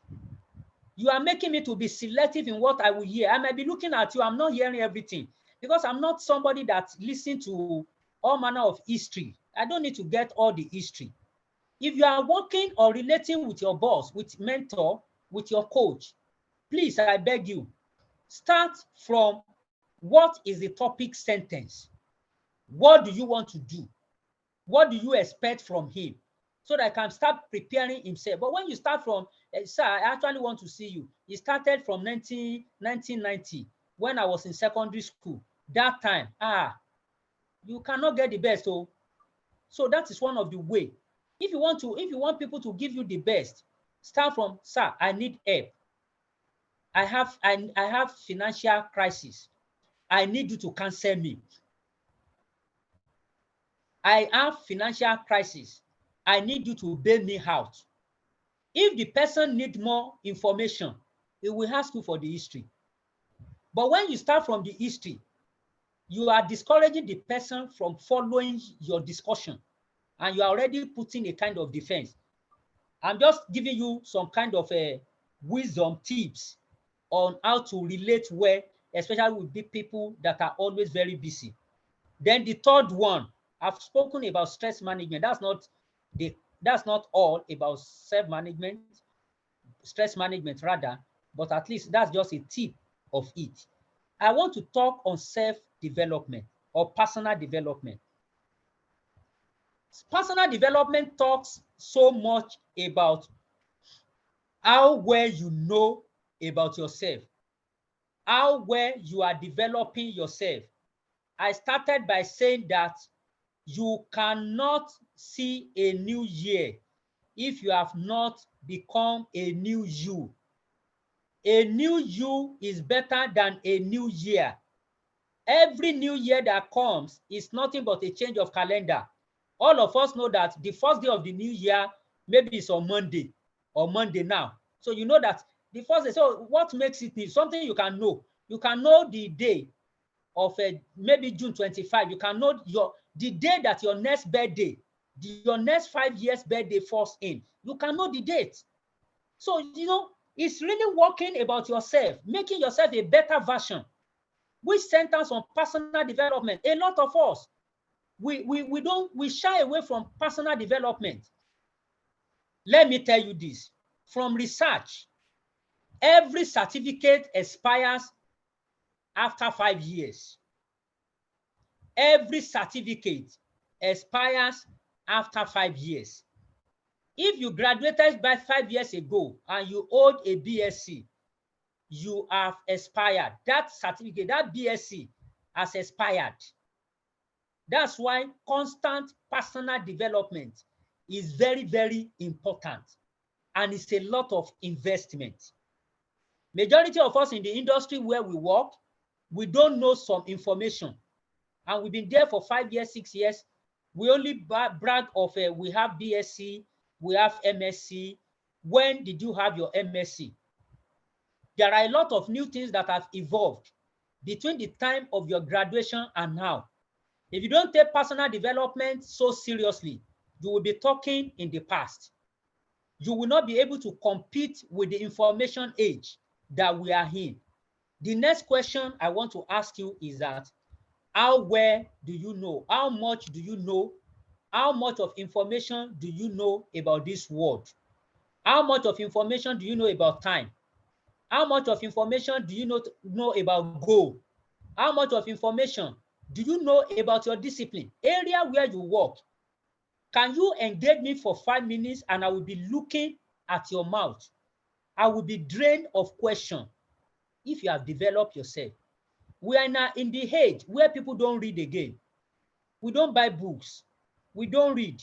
TikTok. We go for WhatsApp. We go on pictures, all manner of pictures. This is what we are using to feed our mind. It has replaced personal development with us. We are no longer developing ourselves. And now we are planning new resolution. We are saying next year, I'm going to become this, I'm going to become that. When every certificate expires after 5 years. Every certificate expires after 5 years. What development have you added to yourself? This 2022, what special things have you added to yourself to make yourself better? Financial literacy, how well do you know? The industry where you work, how well do you know? The techniques, new skills, how well to do things, how well have you discovered, and how well have you invested in? How many online training have you paid for and you have really participated and you know you got something? Most of the online trainings are free, and that's why people don't pay attention. They just log in and you just think that they are with you, and they are just there in absentia and things that they should get because they never pay for it. That's why oftentimes I don't like a free online training. I want to pay. I want something to go out of me. Now you are on a free online training, and I don't know the level of attention. But some people, the speakers, they have taken time, they have prepared, they have gone into their study room, they have sat down, they have written something, they have prepared something, they have made something feasible for each and every one of us. Then how well do we want to invest on developing ourselves? I talk of a skill set. Skill set. There's a skill set theory. Skill set theory. Or before I go talk about skill set theory, just give me about 5-10 minutes more, I should be done. Before I talk about skill set theory. I wouldn't know how many of us have heard of JIT theory. That's a just in time theory. Just-in-time theory.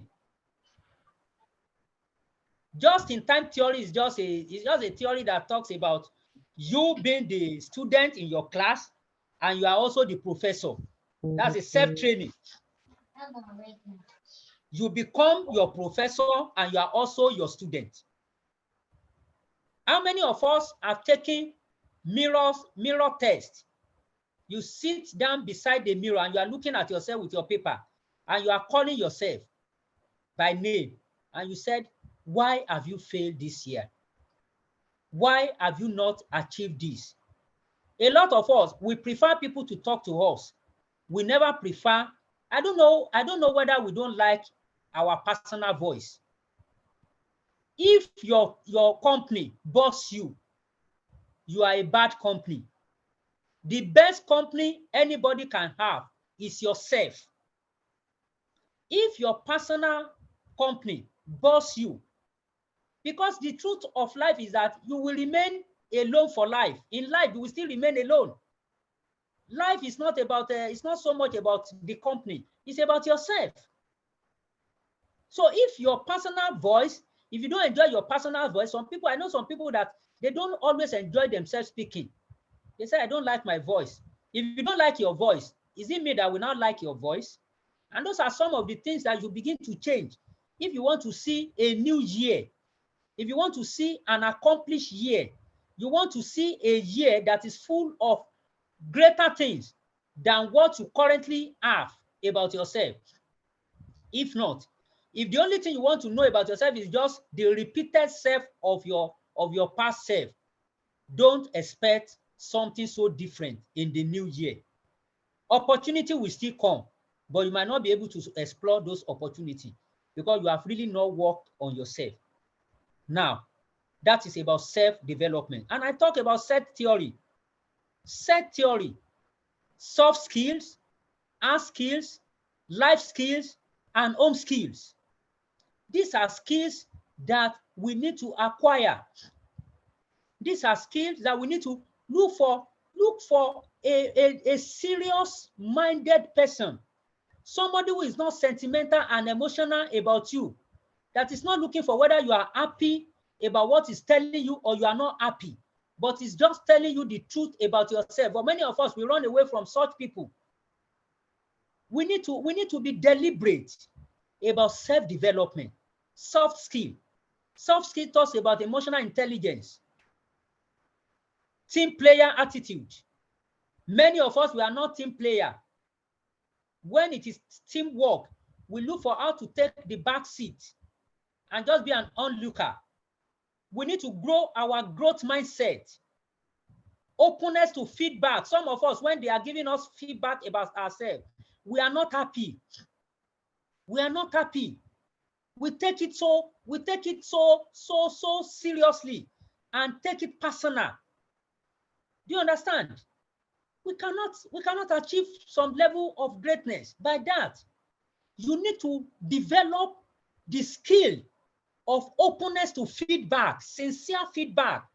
Not people telling you what you want to hear about yourself, but people telling you the way it is, and you are not feeling bad about it.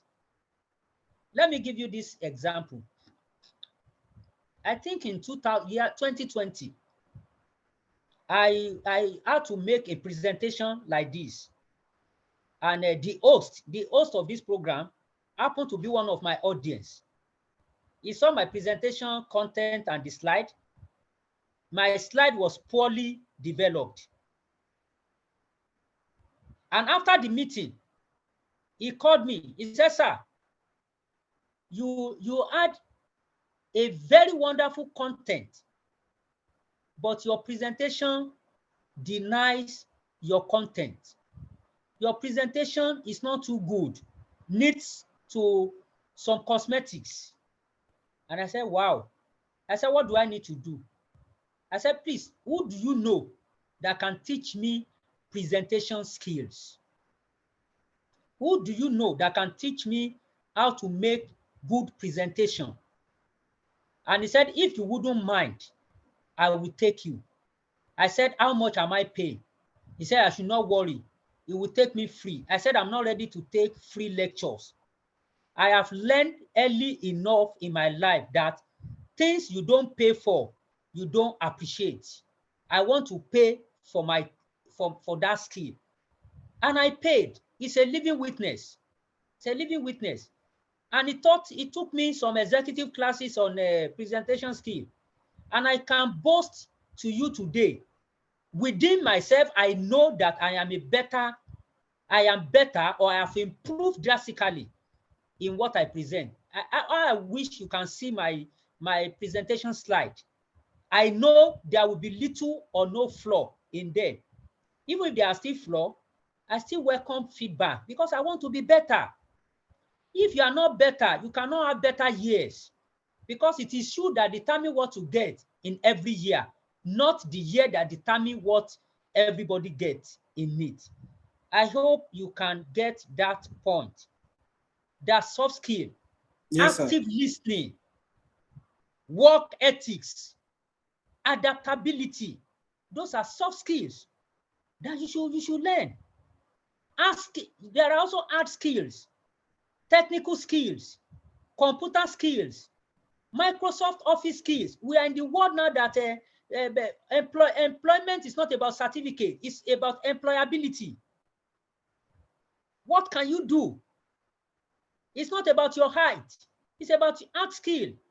We are in the world now that you can work anywhere. I have friends, though they are in Lagos, but they are working hours start from 2 p.m. because the organization they work with is in the US. They are not working in Nigeria because all that they need is just their skill, analytical skill, marketing skills, presentation skills, management skills, project management skill, graphic design skills.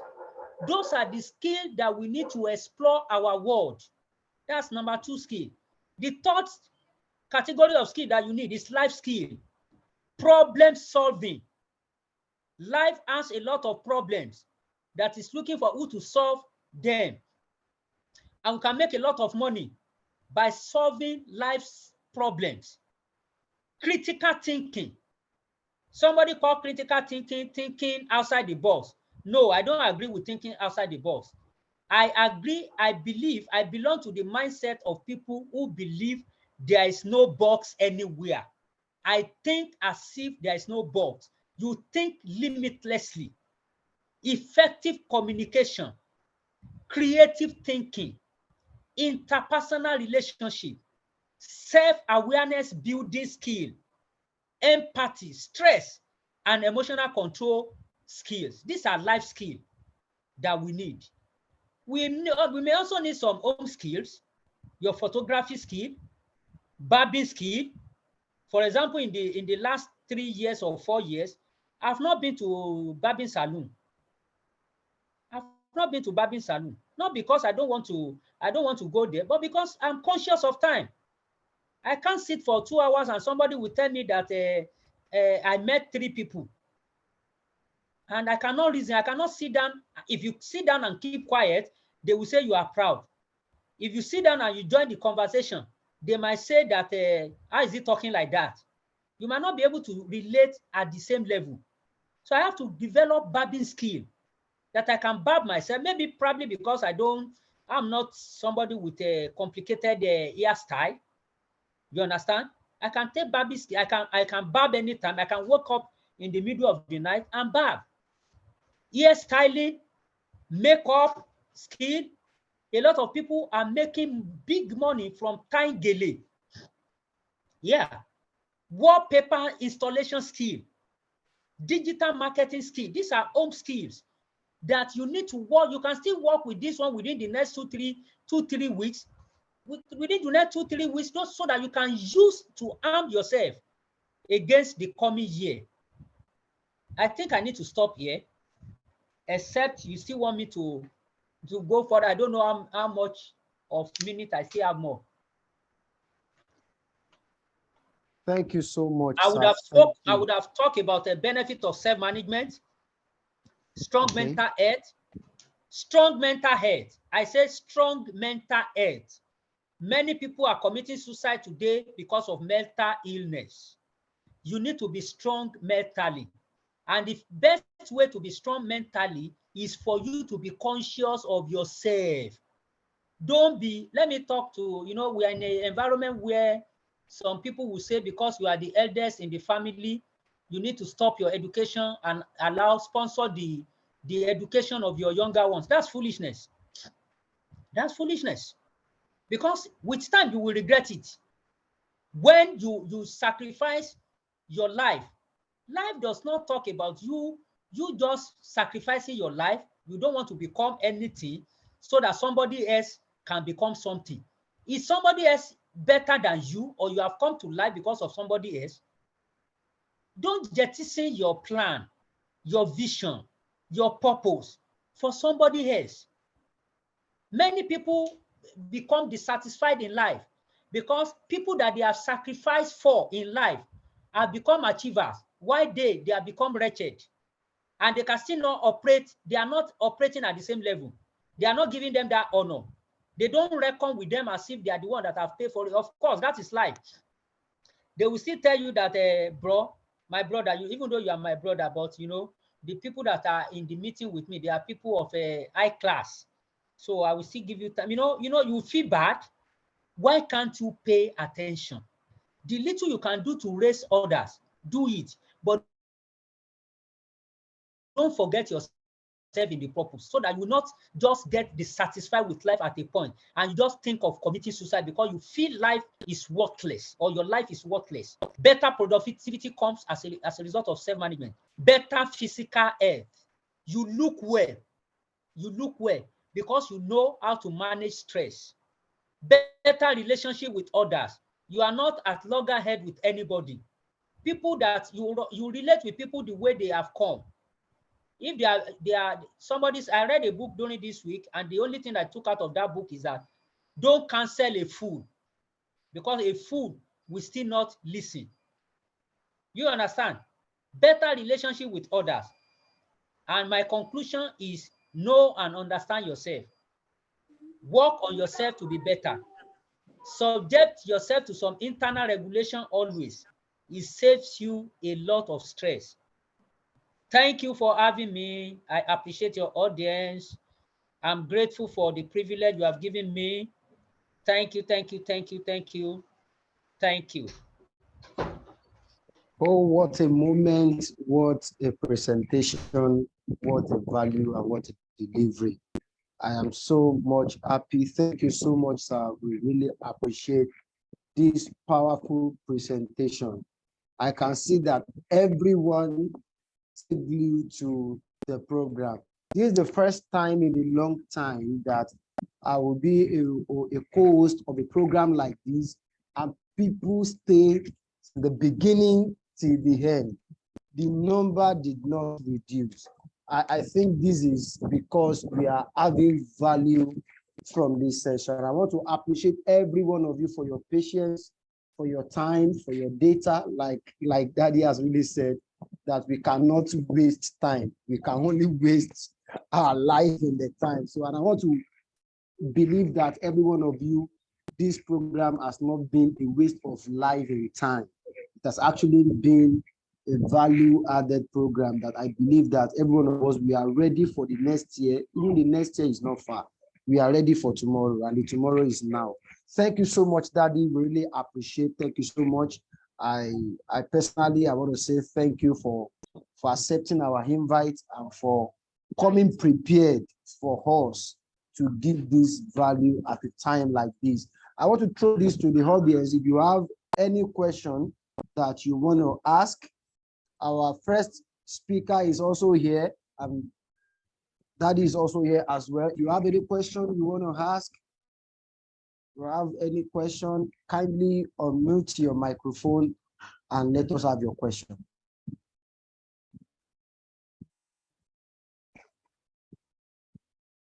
Anybody?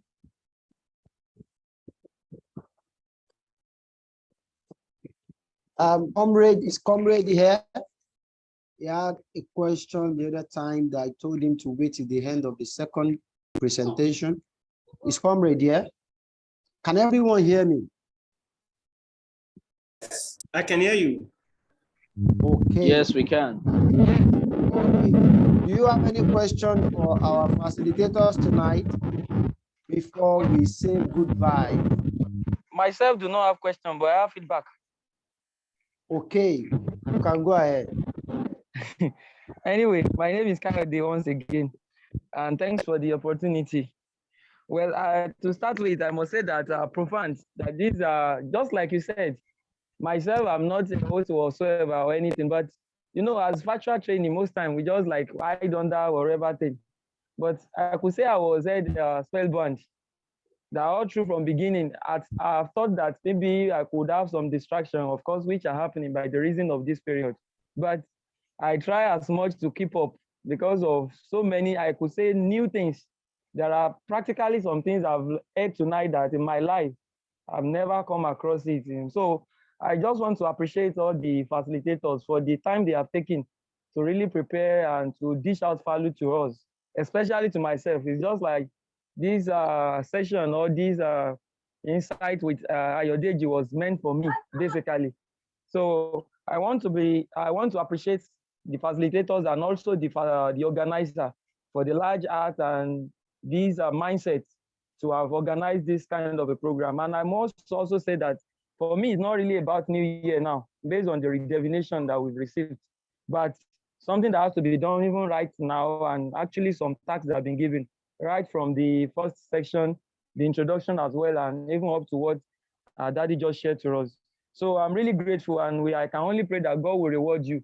If I could meet him in person, in my mind, I already like, I owe AY some things to give him for this value that he has already dished out as exchange, kind of. So I'm really grateful. That's just what I want to say in order not to flog my time. So I'm thankful. Thank you so much.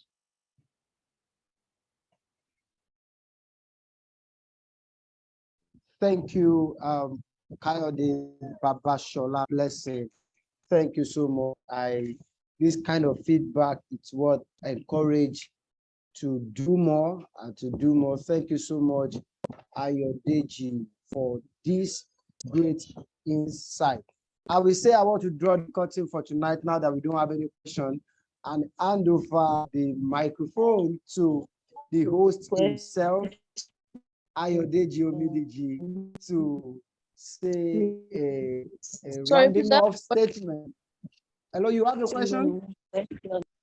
Yes, please. Yes, please. Oh, great. Ask your question. Yeah, good evening, everybody. Good evening. Thanks to our facilitators and everyone that's said one thing or the other in this program this evening. It's been like a lot to take in, and God bless you all. So my question is this. It's about like stress management, especially in workplace. Like the correlation between stress management and anger management. This is what I mean. Like, you know, there are times where you have a lot of deliverables on ground because number one, maybe your work is tied to another department, or your work is tied to maybe a manager. The person wants you to deliver, so you know, he has given you a timeline, and there's another person also on your neck for something, and before you know it, it's affecting you. You know, the way you interact with people around you. Before you know it, they'll see you as someone that has anger issues. So I want to know, how do we manage stress and also anger in our workplace? That's my question, sir. Thank you.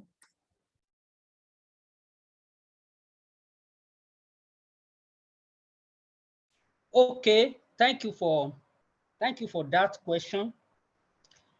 Especially in our corporate organization, I work with a lot of people in the office, and oftentimes, especially all these young workers, they don't have the skill of relationship.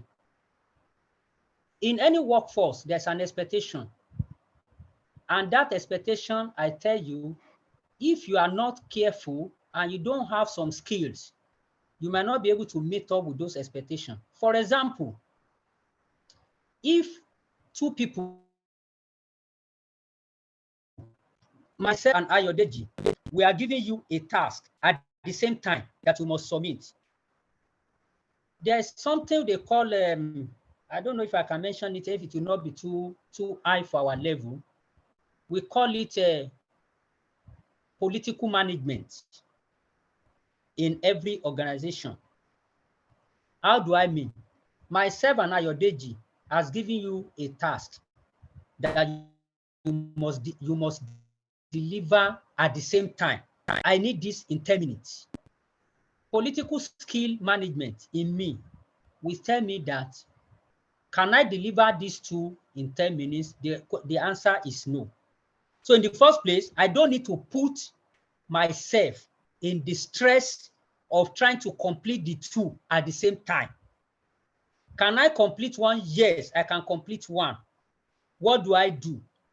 One, I will look at who is more critical between Ayodeji and this man. The most senior of this man is Ayodeji. He can fire my boss. I will firstly deliver his or her own assignment and sort it out. And I will give an holding response to Ayodeji. Dear Ayodeji, please be informed that I'm still working on the assignment, and I promise that I will deliver within the time frame. You know within yourself you cannot deliver within your time frame, but that holding feedback alone is a form of response to me that will make me to feel that this guy is responsible. My response to you might probably be that, please do. Do you understand? Please take your time to do it.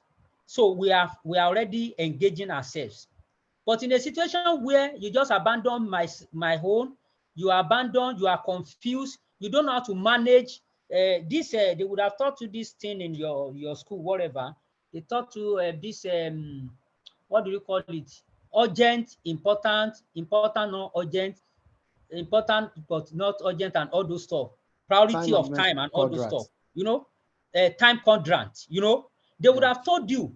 You should know that, okay, this one is important. For example, if I'm going for a management meeting and I need to make presentation, and my unit head is asking for an information, I will take time to do the presentation that I'm going for with the management.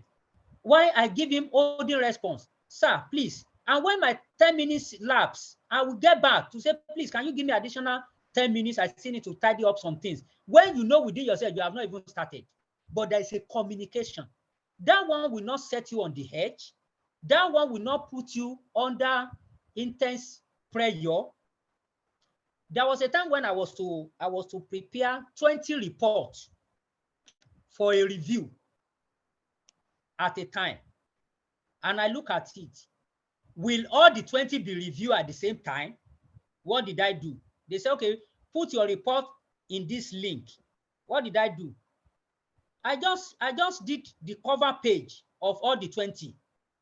I submitted first within the time frame.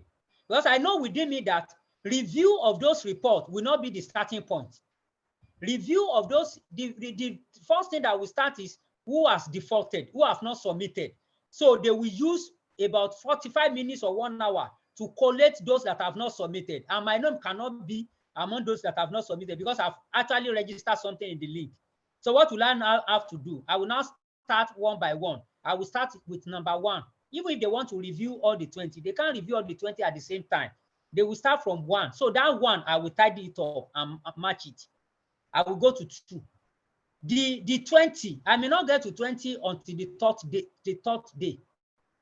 And I will still be seen as highly responsible because I know how to manage stress. Because oftentimes when they give you some tasks, they are not expecting you. What they are expecting from you is not the output of that job, but your disposition to delivering within the time frame. And when you have already put yourself under the stress, you will begin to set yourself on the edge. You begin to bite everybody, bite the system, bite yourself, bite your colleagues, bite everyone around you. And before you know it, you turn yourself to a failure. So the first thing you should settle within yourself is that I'm going to do this thing. I can do it. But which one will I do first? The one I am not doing first, let me give a kind of response so that I don't appear irresponsible. Thank you. I hope I've answered that question. And let me before I drop, hello, can anyone hear me? Can I see? We can hear you, sir. Okay, let me drop hear you, this to Mr. Kayode Blessing. Your question to the previous speaker, well answered. But let me add number 3. You need to be accountable with somebody. You need to, as the new year is coming, I have an approach of mentorship. My people, by October, November, even though most of them, I don't ask them again because I expect that they should have mastered that. By October, November, I ask them, what are your plans for next year? We would have discussed it before the new year comes. And if you don't have anybody like that, you don't have a mentor that asks you questions, it's not good in life that you just run your journey anyhow. You need to go and register yourself with somebody that can question you, that can tell you, what are you doing now? What are your plans for the next 6 months? Your plans in the next 2 years? Your plan in the next 5 years? Although oftentimes when you see people like this, you see them as troubling you. This man has come again. It's to help you to be better. It's to help you to be better. So please, it is important. Thank you. Submit yourself to somebody who can coach you, somebody who can engage you for the next year, somebody you can just submit your plan. For example, now, this is a 2023 coming. What plans have you drawn? If you have not drawn any plan, you have not drawn any goal, you are just entering into the year in a blanket form. God does not design goal for men. God does not design goal. You design your goal for yourself. And you must submit it to somebody that will ask, you said you wanted to do this thing in January. Have you registered for that course? You said you wanted to read 15 books in 2023. Have you bought the first one? What page are you? Somebody must be able to be asking you questions. That is the best way to run fast on the track of life and be ready to pay sacrifice. Don't let it be that your questions has been answered at your convenience. When I see him, I will ask him about this. You can call him, say, please, I want to book an appointment with you. I want to take you out for a dinner or lunch. Don't always be at the receiving end. Give back. Book an appointment. Be more proactive. Please, I want to book an appointment with 30 minutes with you. When do you think it will be convenient for you? Please, I am open to whatever venue that you want. That is how to make life more important and more like you are doing something differently. Don't do it the way you did it last year. You will get the same result. Do something differently. Be accountable. And the Lord will help us. Thank you for your attention. I appreciate you. Thank you, thank you, thank you, thank you, thank you, thank you, thank you, thank you, thank you, thank you again. The organizer, I appreciate you. Thank you for your time. The Lord will keep increasing you and bless your large heart. Thank you, thank you. Amen, sir. Thank you, sir. All right, over to you, Samuel. I think you have information for us. Okay, thank you so much, everyone. It's been a fantastic moment with you guys. The insight with Ayodeji, beyond resolutions. And actually, what we have learned today and every value that we've gotten today are actually beyond resolutions. So for me, this program has lived up to and even beyond the expectation I set for myself personally, because I've got so much value. Mr. Olawale Fatui gave us a at the beginning. My mind was, was without limits with the imaginations that were flowing in my mind. And my daddy has actually given us the wealth of value of his experience and the technicality of the presentation. For me, it's amazing. So if you check the chat session, you will see that I dropped a link in the chat session. So this is a way to get our feedback from you, because we believe that it can only get better actually. And we cannot get better without you telling us, okay, this is what I noticed, this is what you can add to make this meeting better next time. So don't hesitate to fill in the forms, and be sincere, be sincere, be sincere. We want to get better. Don't forget that in the presentation we just listened to now, it says something about feedback. And you don't have to feel bad when you get feedback from people. So we want to put that into practice right now. Ensure you get the form filled so that we can know where we need to adjust, where we need to do some things, where we need to stop some things so that we can serve you better next time when we have this program. So I want to say thank you so much. Thank you so much. Thank you so much for your patience and your time. So on this note, I want to hand over the microphone to our dear host, Ayodeji. Thank you. Ayodeji, you have the floor. All right, thank you so much, Samuel. I sincerely want to appreciate everyone for showing us your love and coming to this platform to learn. We also promise you that subsequent time as well, we will also give you more insightful presentations as well. Thank you so much. We really want to appreciate our facilitators, Mr. Olawale Faluyi. Thank you so much, sir. He's one of the people that has really helped me in life. So I must sincerely thank you. I must sincerely appreciate you.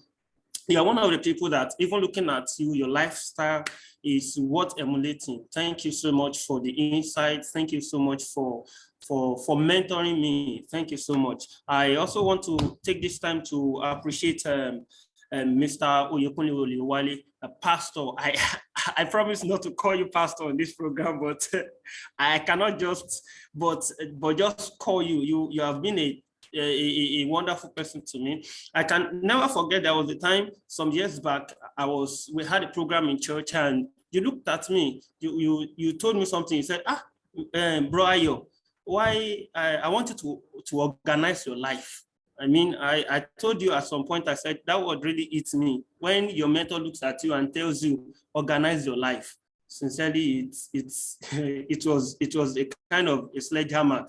But thank God that I listened to you and your mentorship. You've really helped me. Thank you so much. The growth, the development, the mental development, it has been tremendous. Thank you so much. I pray that God will help you more and more in all your areas, in every area of your life, in Jesus' name. Thank you so much for your time. Thank you so much for sharing from your well of wisdom. I also want to take this opportunity to appreciate my wife as well, Mrs. Motolani Umidiki. Thank you so much for your support. Thank you. You have been supporting me. Thank you so much for this inspiration. Thank you.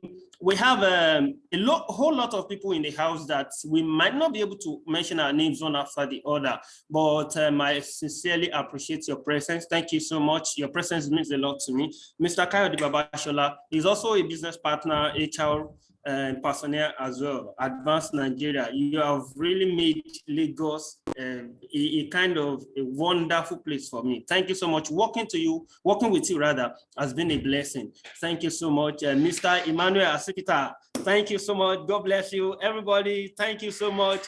Olumide Shegun, thank you so much. And I have my brother, my oga at the top, Mr. Allen. Thank you so much for mobilizing people. Thank you so much. My boss, thank you so much. I respect you so much. Prevail, everybody, thank you. Mr. Peter Oshunleye, thank you so much. Despite the fact that we communicated the event to you very late, you got the information late. Thank you so much. You were like on my neck. You've not seen the password, and I've been trying to communicate with you. Thank you so much. God bless you. Please, everybody, if I can't mention your name, I'm so sorry. It's not an oversight or making you feel like you are not important. You are so important to us. Thank you so much. And some of you, maybe because of your phone, your name is not really displayed there. We have Mrs. Aditoma as well.